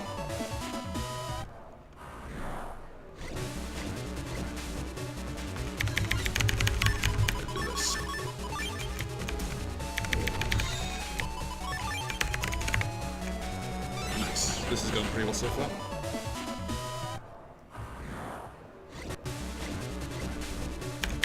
Nice. Good draws. And again, not missing inputs, which is super helpful. So this is the fight which is really awkward. Fishy 3, Trumpy Omega, 300 HP, and these things will act as a wall against this thing.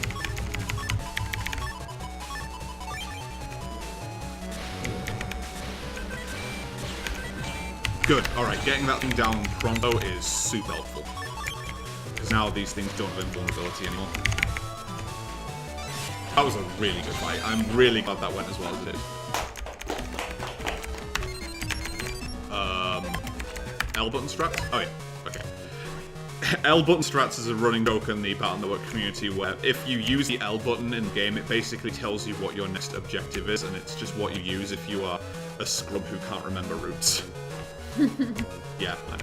Alright, I need to get... I should have checked this email a long time ago from Tamako, because I needed to then find the email where it's from, because she's opened a shortcut on her page so that we can go directly to the beach area, which is where I need to go next.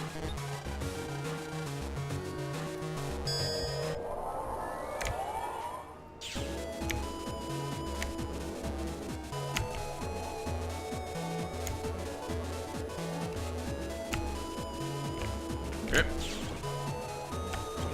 Because the rank 9 Navi is in an area that's just called where science gives life, and that's just the hospital pumps. But it's a very obscure part of the hospital computers which we haven't had access to yet. It's where I used the hospital code earlier to get the spin ping program.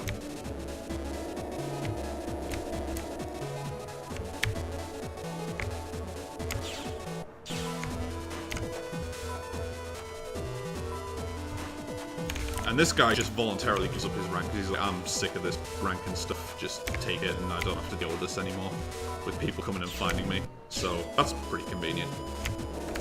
And then rank number 8 is in Red New 3, or Under 3. It's just Under 3 reversed. So we need to go back to Undernet 3, and we need to go back to where we fought Flame Man.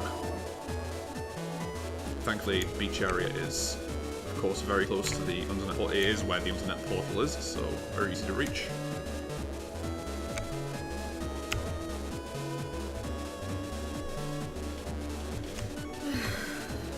I know.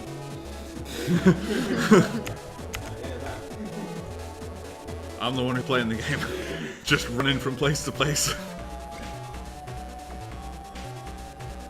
The fights are super fun in this game. The movement, not so much. Well, hey, at this rate, we can actually get the underground. Oh yeah, that's right. Hotel. Yeah, we were planning to just get a taxi after my run because like it'll be when the undernet? No, the underground's not running, but setup was so long that the underground trains will be running again by the time I'm done. So, silver linings and all that. Might even be able to get breakfast at McDonald's. Ooh, yeah, and then stay awake. I'm gonna die. No, I'm just really hungry. Yeah. I am. Yeah, I'm very hungry. McDonald's or something else? McDonald's is not very ambitious, is it? Yeah, but I don't know if anything else will be open at 6 in the morning. That's true. Who knows London? Where can we go? McDonald's. Somewhere that's not McDonald's. Oh well. Okay. McDonald's. There might be a 24-hour Burger King somewhere. Oh, not bad. The Bacon King's a proper burger. Like, I've been waiting years for them to actually have a proper burger at Burger King, and they finally released the Bacon King. What? The bad encounter. I was right next to that guy. I like a burger with onions on it. You can probably just ask for onion rings in any burger, I'd imagine. Like, you have it your way, they say. With onion rings. Varsaws, yeah. Okay, so Beastman Beta. A hell of a lot more erratic than the original Beastman iteration, but still easy enough to deal with Elemental Slash. Honestly, Elemental Slash trivializes every boss fight in this game. It's ridiculous how powerful this chip is when you use that button combination. Okay, I guess I'll do that. That didn't really go as planned, but it's fine. There's a Varsword.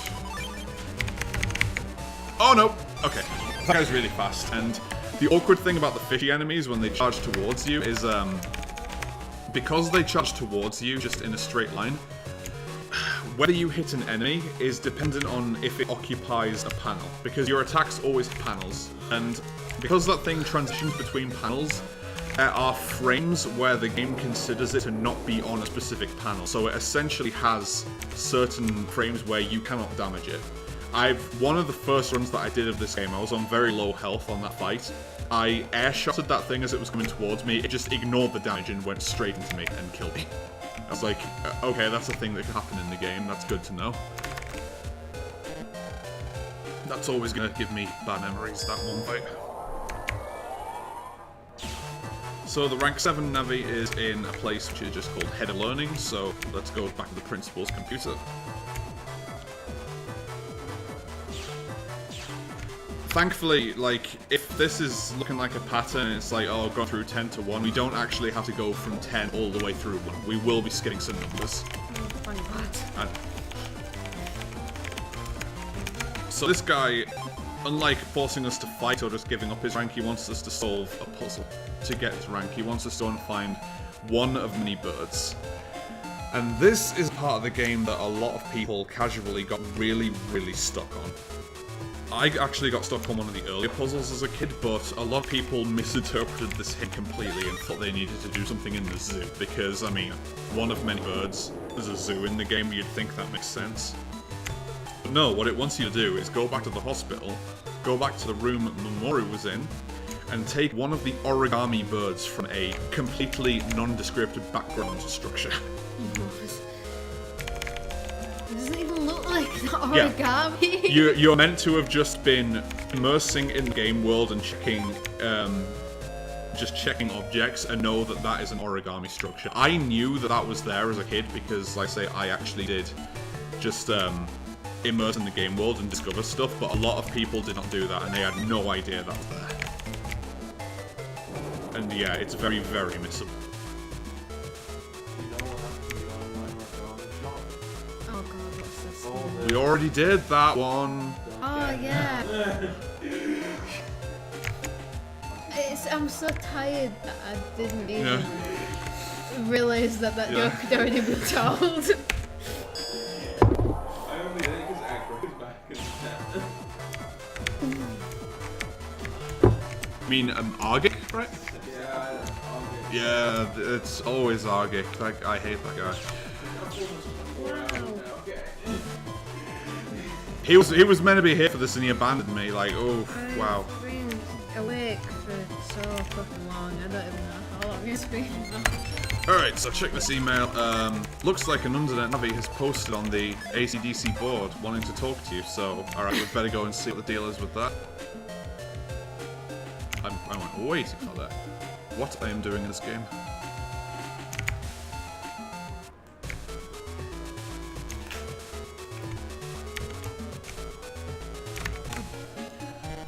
I love how we just barge into people's houses and just use their computers without permission. It's awesome. I mean, that's what I did to you. Yeah, to be I fair. used to do it to you when you went to work. You used to do a lot of things on my computer when I went to work.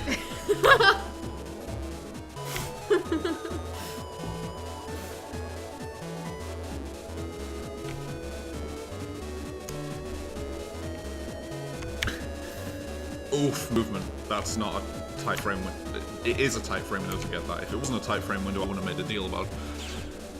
Alright, so we have a post on the board here from Rank 3 who wants to directly challenge us to a fight in Undernet 4. So we do have this opportunity to skip from Rank 7 where am I going? To Rank 3.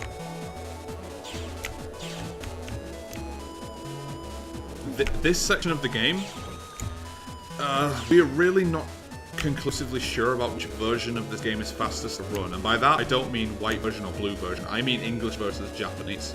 Because at this point in the game, the Japanese version has a version exclusive skip, where for some reason, if you're just playing the original EXE3, at this point in the game, like you've seen, we're meant to go to Undernet 4, so that we can challenge Rank 3. But at this point in EXE3, you can actually just go to where Rank 2 is going to be in the next part of the game, and he's already just there. Like, you can skip this section entirely, which you can't do on the English version. And plus, the Japanese version likely has much faster text due to using kanji. But the reason we're not entirely sure if Japanese is actually going to be faster is because every time you jack into the internet, the cutscene that happens is slightly longer, and plus every time you soft reset the game and get back to the title screen, that is also slightly longer. So since you do those actions so many times throughout the game, it's likely that it actually neutralizes any time save gained from the skip that I would otherwise be able to do right now. And since you brought it up, what are the differences between the white and blue version, or why do you run blue? You run blue, right? It's white I'm doing. Oh, it's white, okay. Yeah. So the main reason that I run white version is because of earlier in the game where I needed the Yo-Yo 1G chip to advance the storyline. In white version, you're simply able to buy that from a shop, so you don't need to do any fights, you don't need to do any extra manipulation to get it. That's honestly the largest reason that I originally picked up white version. The main differences between the runs are some of the fixed fights are different, and one of the Navi fights that I'm going to get fairly shortly is entirely different. Like, you just fight a different boss between the versions. In blue version, you fight Bowlman, and in white version, this one, I'm instead fighting Mistman. So, I mentioned about being able to have 4 Var Swords. This is where I'm going to get my final Var Sword from this shot here, and again, 3 more HP memories to boost my HP count even more.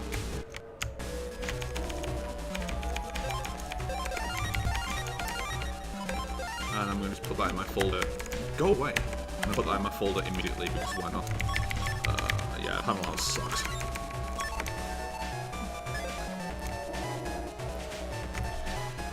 And so, this looks like I'm fighting Gutsman, but it's actually a Navi just called Copyman, who just copies Navi's data, so what the hell? Alright, I had to miss a Var Sword sooner or later. Yeah, well, I don't know what I'm doing here.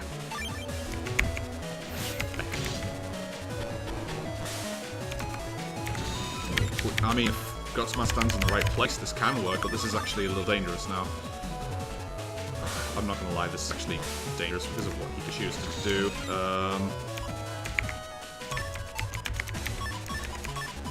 I'm trying to think quickly here. Of course, that doesn't interrupt him.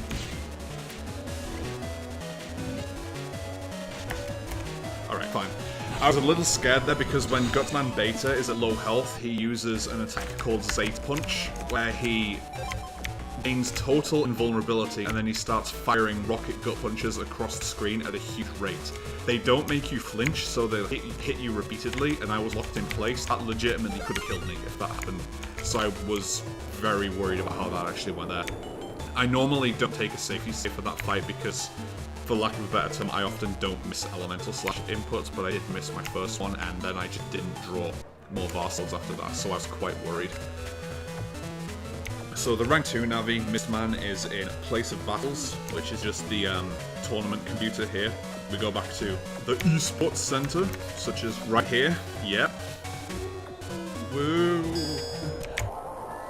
I don't think that losing this fight causes a game over, but I'm going to say regardless.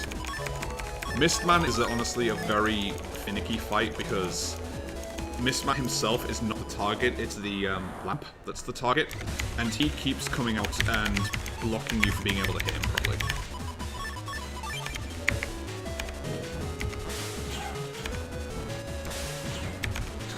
Okay.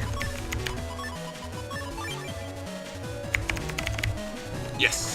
That's very easy to miss. I'm glad that I got that. And a hero to finish. Nice. Come on. Do the thing. There you go. That was a pretty good fight, honestly. I didn't miss any hits, and the genie can block your hits very, very easily.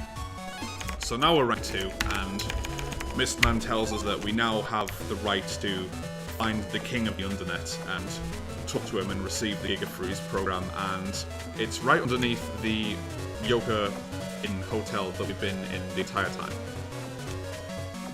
Well, not the entire time, but we've had access to for almost the entire game, and that's where the Undernet server is actually located.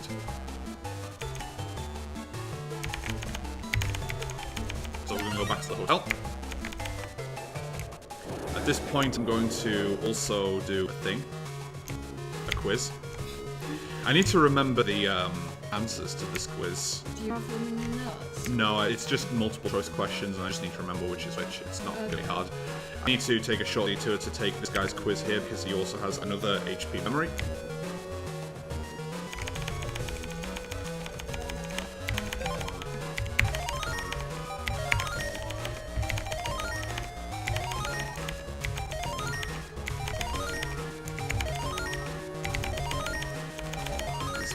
Yay! I actually remember how to do things.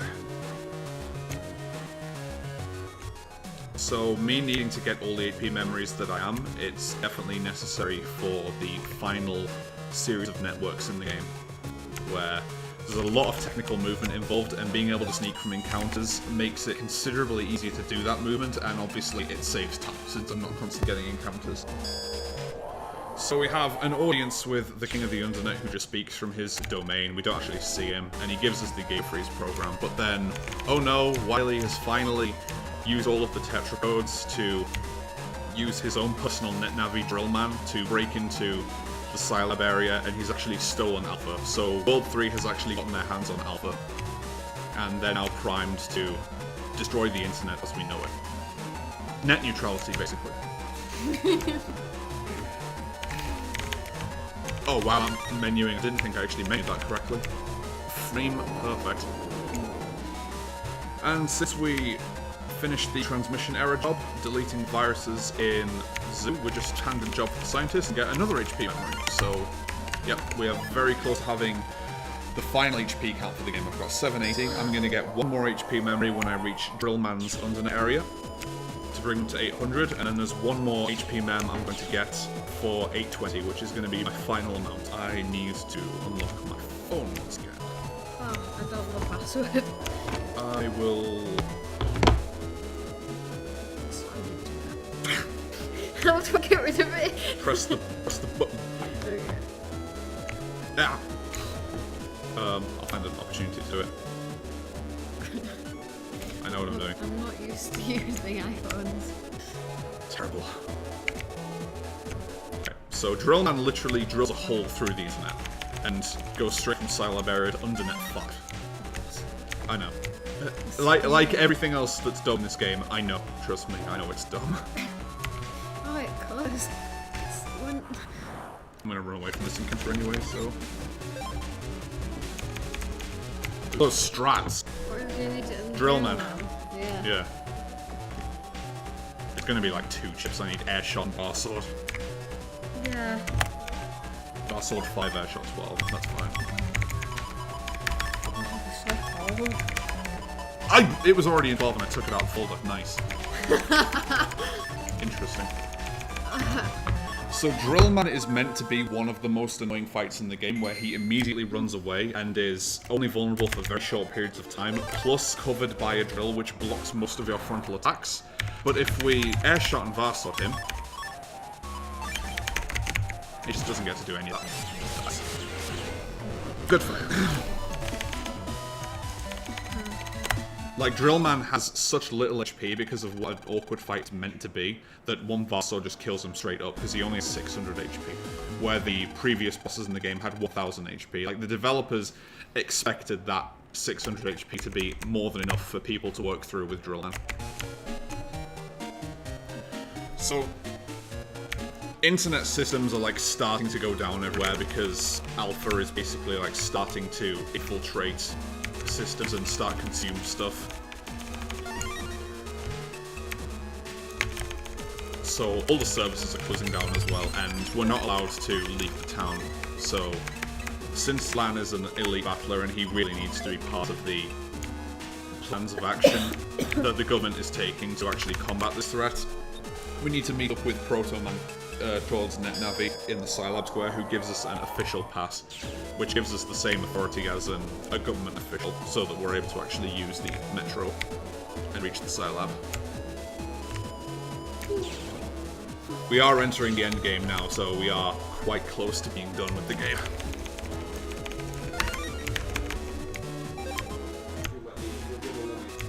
Oh, we're way off time. I'm just saying this is going to be the last scenario of the game. So, the end is nigh, don't worry. Yeah, I can't wait to get back to the hotel and sleep. Oh, I can't wait to get back to the hotel and lie awake again. I can't sleep. I tried and I can't for some reason. Alright, so...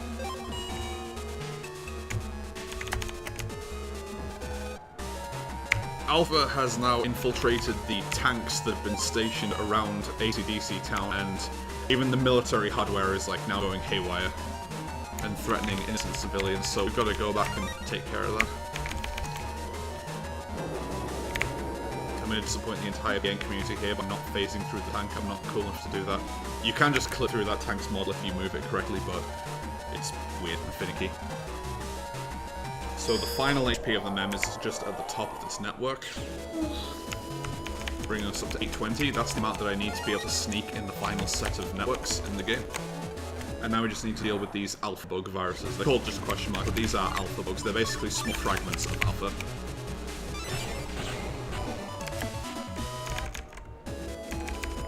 And now we need to go back to the hospital and ask Dad exactly what's going on and what we can do about this.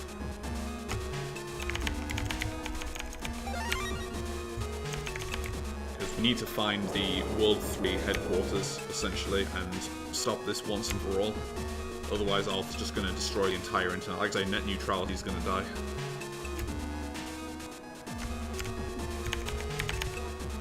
I know it's a shit joke, but... Except Dad has left the room and he didn't even take his medication with him, so he's, like, potentially going to die. Again. Really? His medication he doesn't take it as life threatening. I mean, he's still really, really injured from Oh his... yeah, I forgot. Yeah. You nearly killed him. Yeah. Oh man, I cut incorrectly there. Damn. I didn't move down enough. I wasted like 2 frames from extra turning. Oh no, 2 whole frames. And then I wasted a lot of frames left from getting the wrong ticket. So Dad's gone to research Alpha, which means he's gone to the Scilab, and He's gone into the hidden archive room, which we got a key card from under his pillow to gain access to.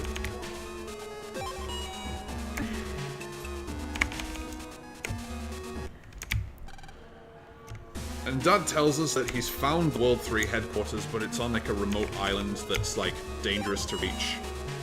And we don't really have a way to reach it, so we need to go and find a boat so that we're able to reach the World 3 headquarters. So he's just gonna go on the boat. Well, Dad's too ill to do it, and the entire government is apparently not worth consulting on this issue. So yeah, we're just gonna do it. So there's a boat here, but it turns out that the engine is far too old and crappy to cope with the currents around the World 3 headquarters, so we need to go and find a new boat engine.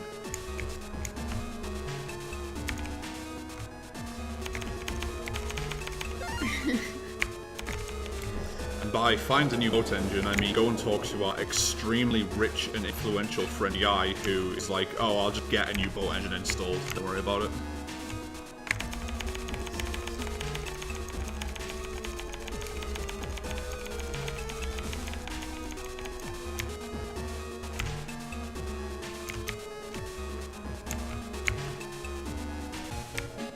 The dramatic shift in music. Yeah.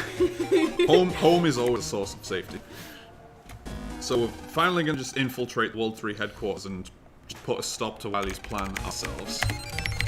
I need to check this email where that gives us another Navicus program I'm not going to use. It lets us see where the fragments of Alpha are hidden in the final set of networks, which are normally meant to be traps, but I just know where they all are.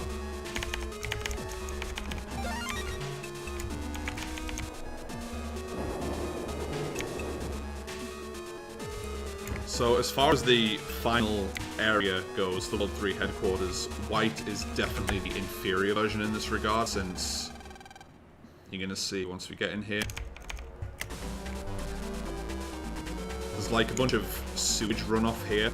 In blue, that is purple, and we just call it grape soda.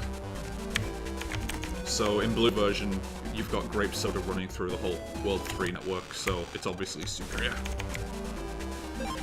So we have the final set of comps here, where there's a lot of technical movement here actually to avoid claws, and this is also home to the best music in the game, bar none.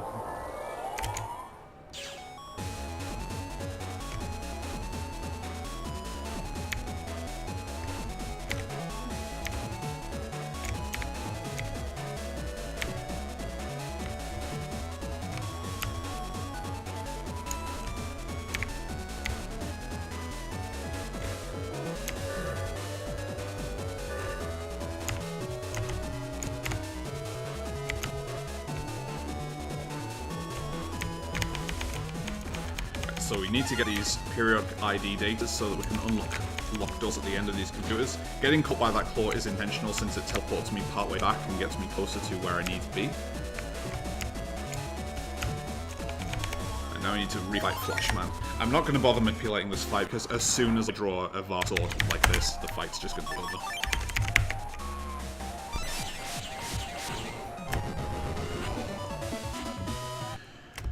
So coming up here is, in the start of the second comp, it's the most difficult movement-based trick in the game, which I'm going to have a single attempt at. This is like really, really awkward to cut corners at the start of this comp properly. I'm probably not going to hit it, but I'm going to be a little stoked if I do, especially when I'm this exhausted.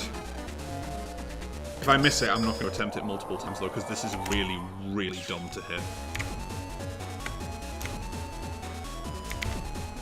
Yeah, I missed it. You can see I almost made it there, but it's very, very difficult to get through those claws like that. So I'm just going to go around the intended way. As I mentioned, because I have 820 HP in this area, I'm not getting any counters. I do need to know what my next manipulation is going to be, so I'm going to prep that soon. In fact, I think I already know what I need to do. Yeah, I think I actually know off by heart what I need to do here. I'll probably get it wrong, but I can always repair it. So, I need grabbing chips in 12 and 25, I believe. Oh. I've already got it grabbing 25. I think I should be fine the way I'm set up. If not, you can just let me know. Yeah. Precisely.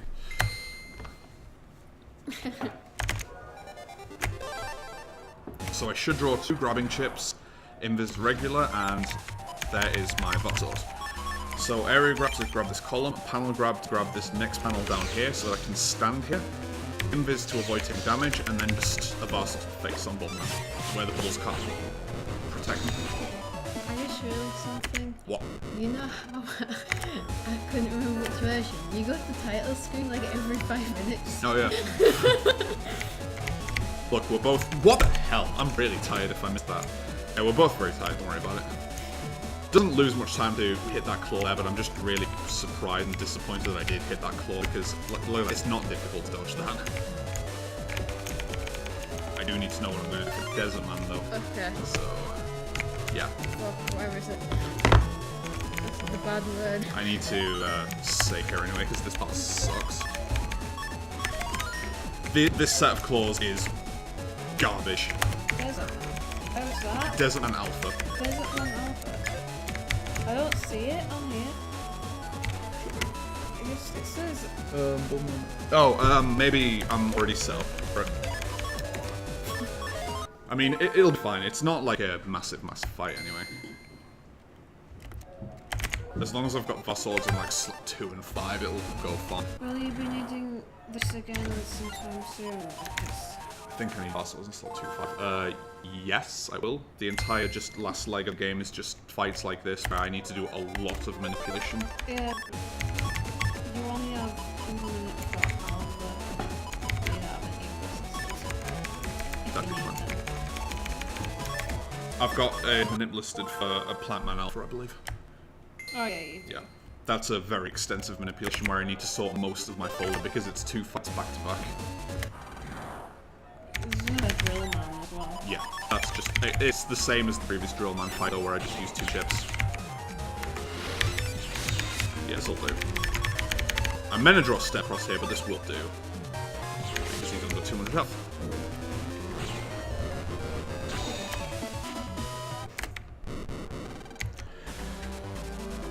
So this is movement the comp. I really hope that I get the movement based trick to start here, but it's also quite easy to miss. I'm not moving particularly well, so we'll see.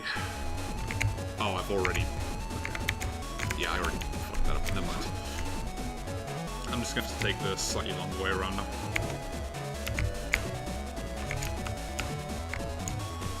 Since the cycles are now a bit out of whack.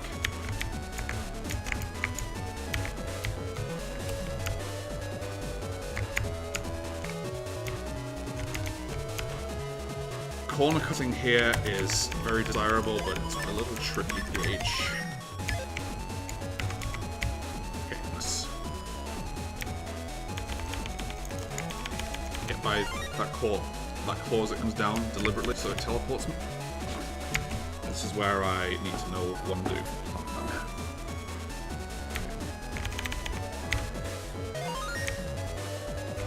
I'm just going to save here because these claws are probably going to catch me.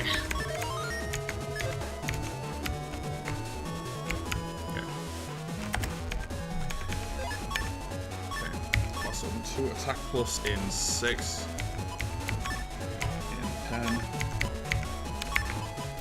13.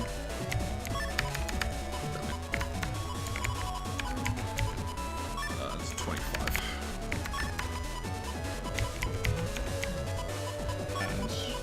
And 4 plus in 20. I know I'm doing this really badly, but Are you doing the right one? yeah, plant another. And step cross in 23. You just said something about... Okay, I see. Yeah. I can't read myself. That should be correct. Okay. I really need to get better at full Reddits. I bleed a lot of time on these, but it's a lot of memorization to remember where everything is and where everything needs to be.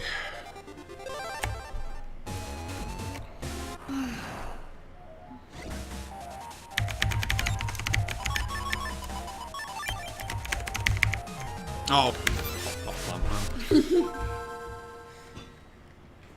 He can be a real jerk like that. Just moving in the wrong place. Like, it was very unlikely that he went to the wrong spot to begin with, and then I just didn't do the input correctly to hit him as fast as I could. There we go. And now I just need to remember how to do the Flame Man fight again, assuming I put everything in the right place.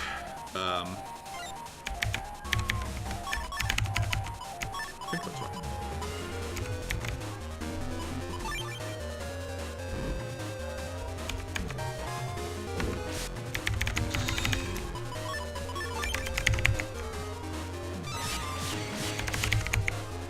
Yeah, that was good. That wasn't how I actually intended that to go, but I did draw 2 bar swords, which I certainly cannot complain about. And I've just got 2 more networks to go. The Drillman network, and then the final fight against Base and Alpha.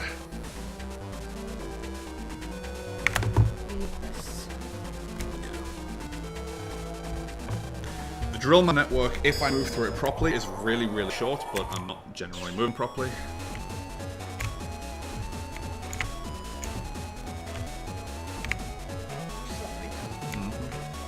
Oh, I didn't intend to move on to that. But I told you I wasn't moving properly. I actually was trying to stop before the moving panel, though.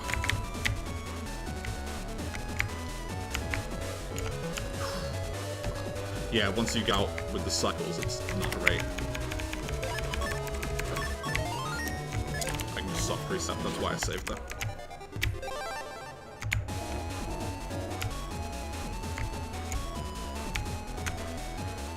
And now I have to do waiting here as well.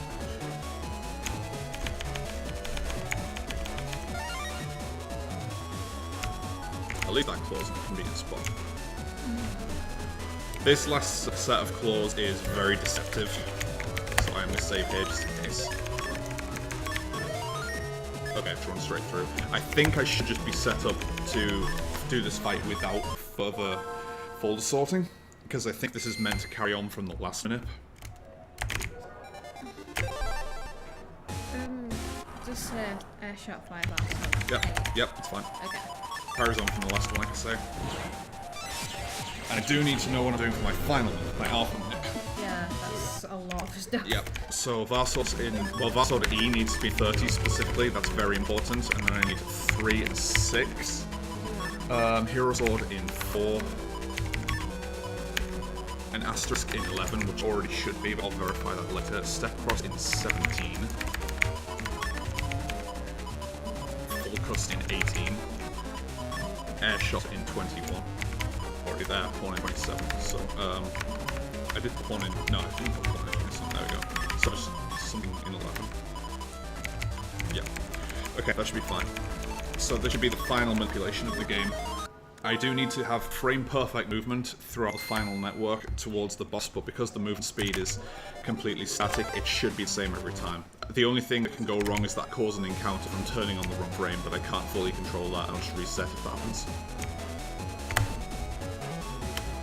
So 2 Vast Swords against base. That's fine if the slot gets missed there. Oh, he's still alive. That's why we have Hero Sword. And because the RNG that determines the draws that I get does not advance during fights, if I just buffer through this next cutscene, I'm going to get the same draw against Alpha the whole time. This is the final boss of the run. I know what draw I'm going to get every time. So I'm utilizing Pawn here to break down his aura because, well, his barrier. Because Alpha has a barrier that keeps regenerating and Pawn keeps scoring free hits. And then my last 2 Bar Swords.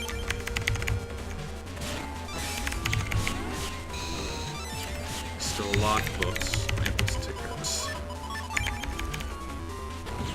So that is the final boss fight, and there's just a little bit of movement until time. I'm going to escape from this area. Time is going to be when I lose control of Megaman, when the next Fate Black plays, which I'll just call out. Time. I kind of don't want to ask what time.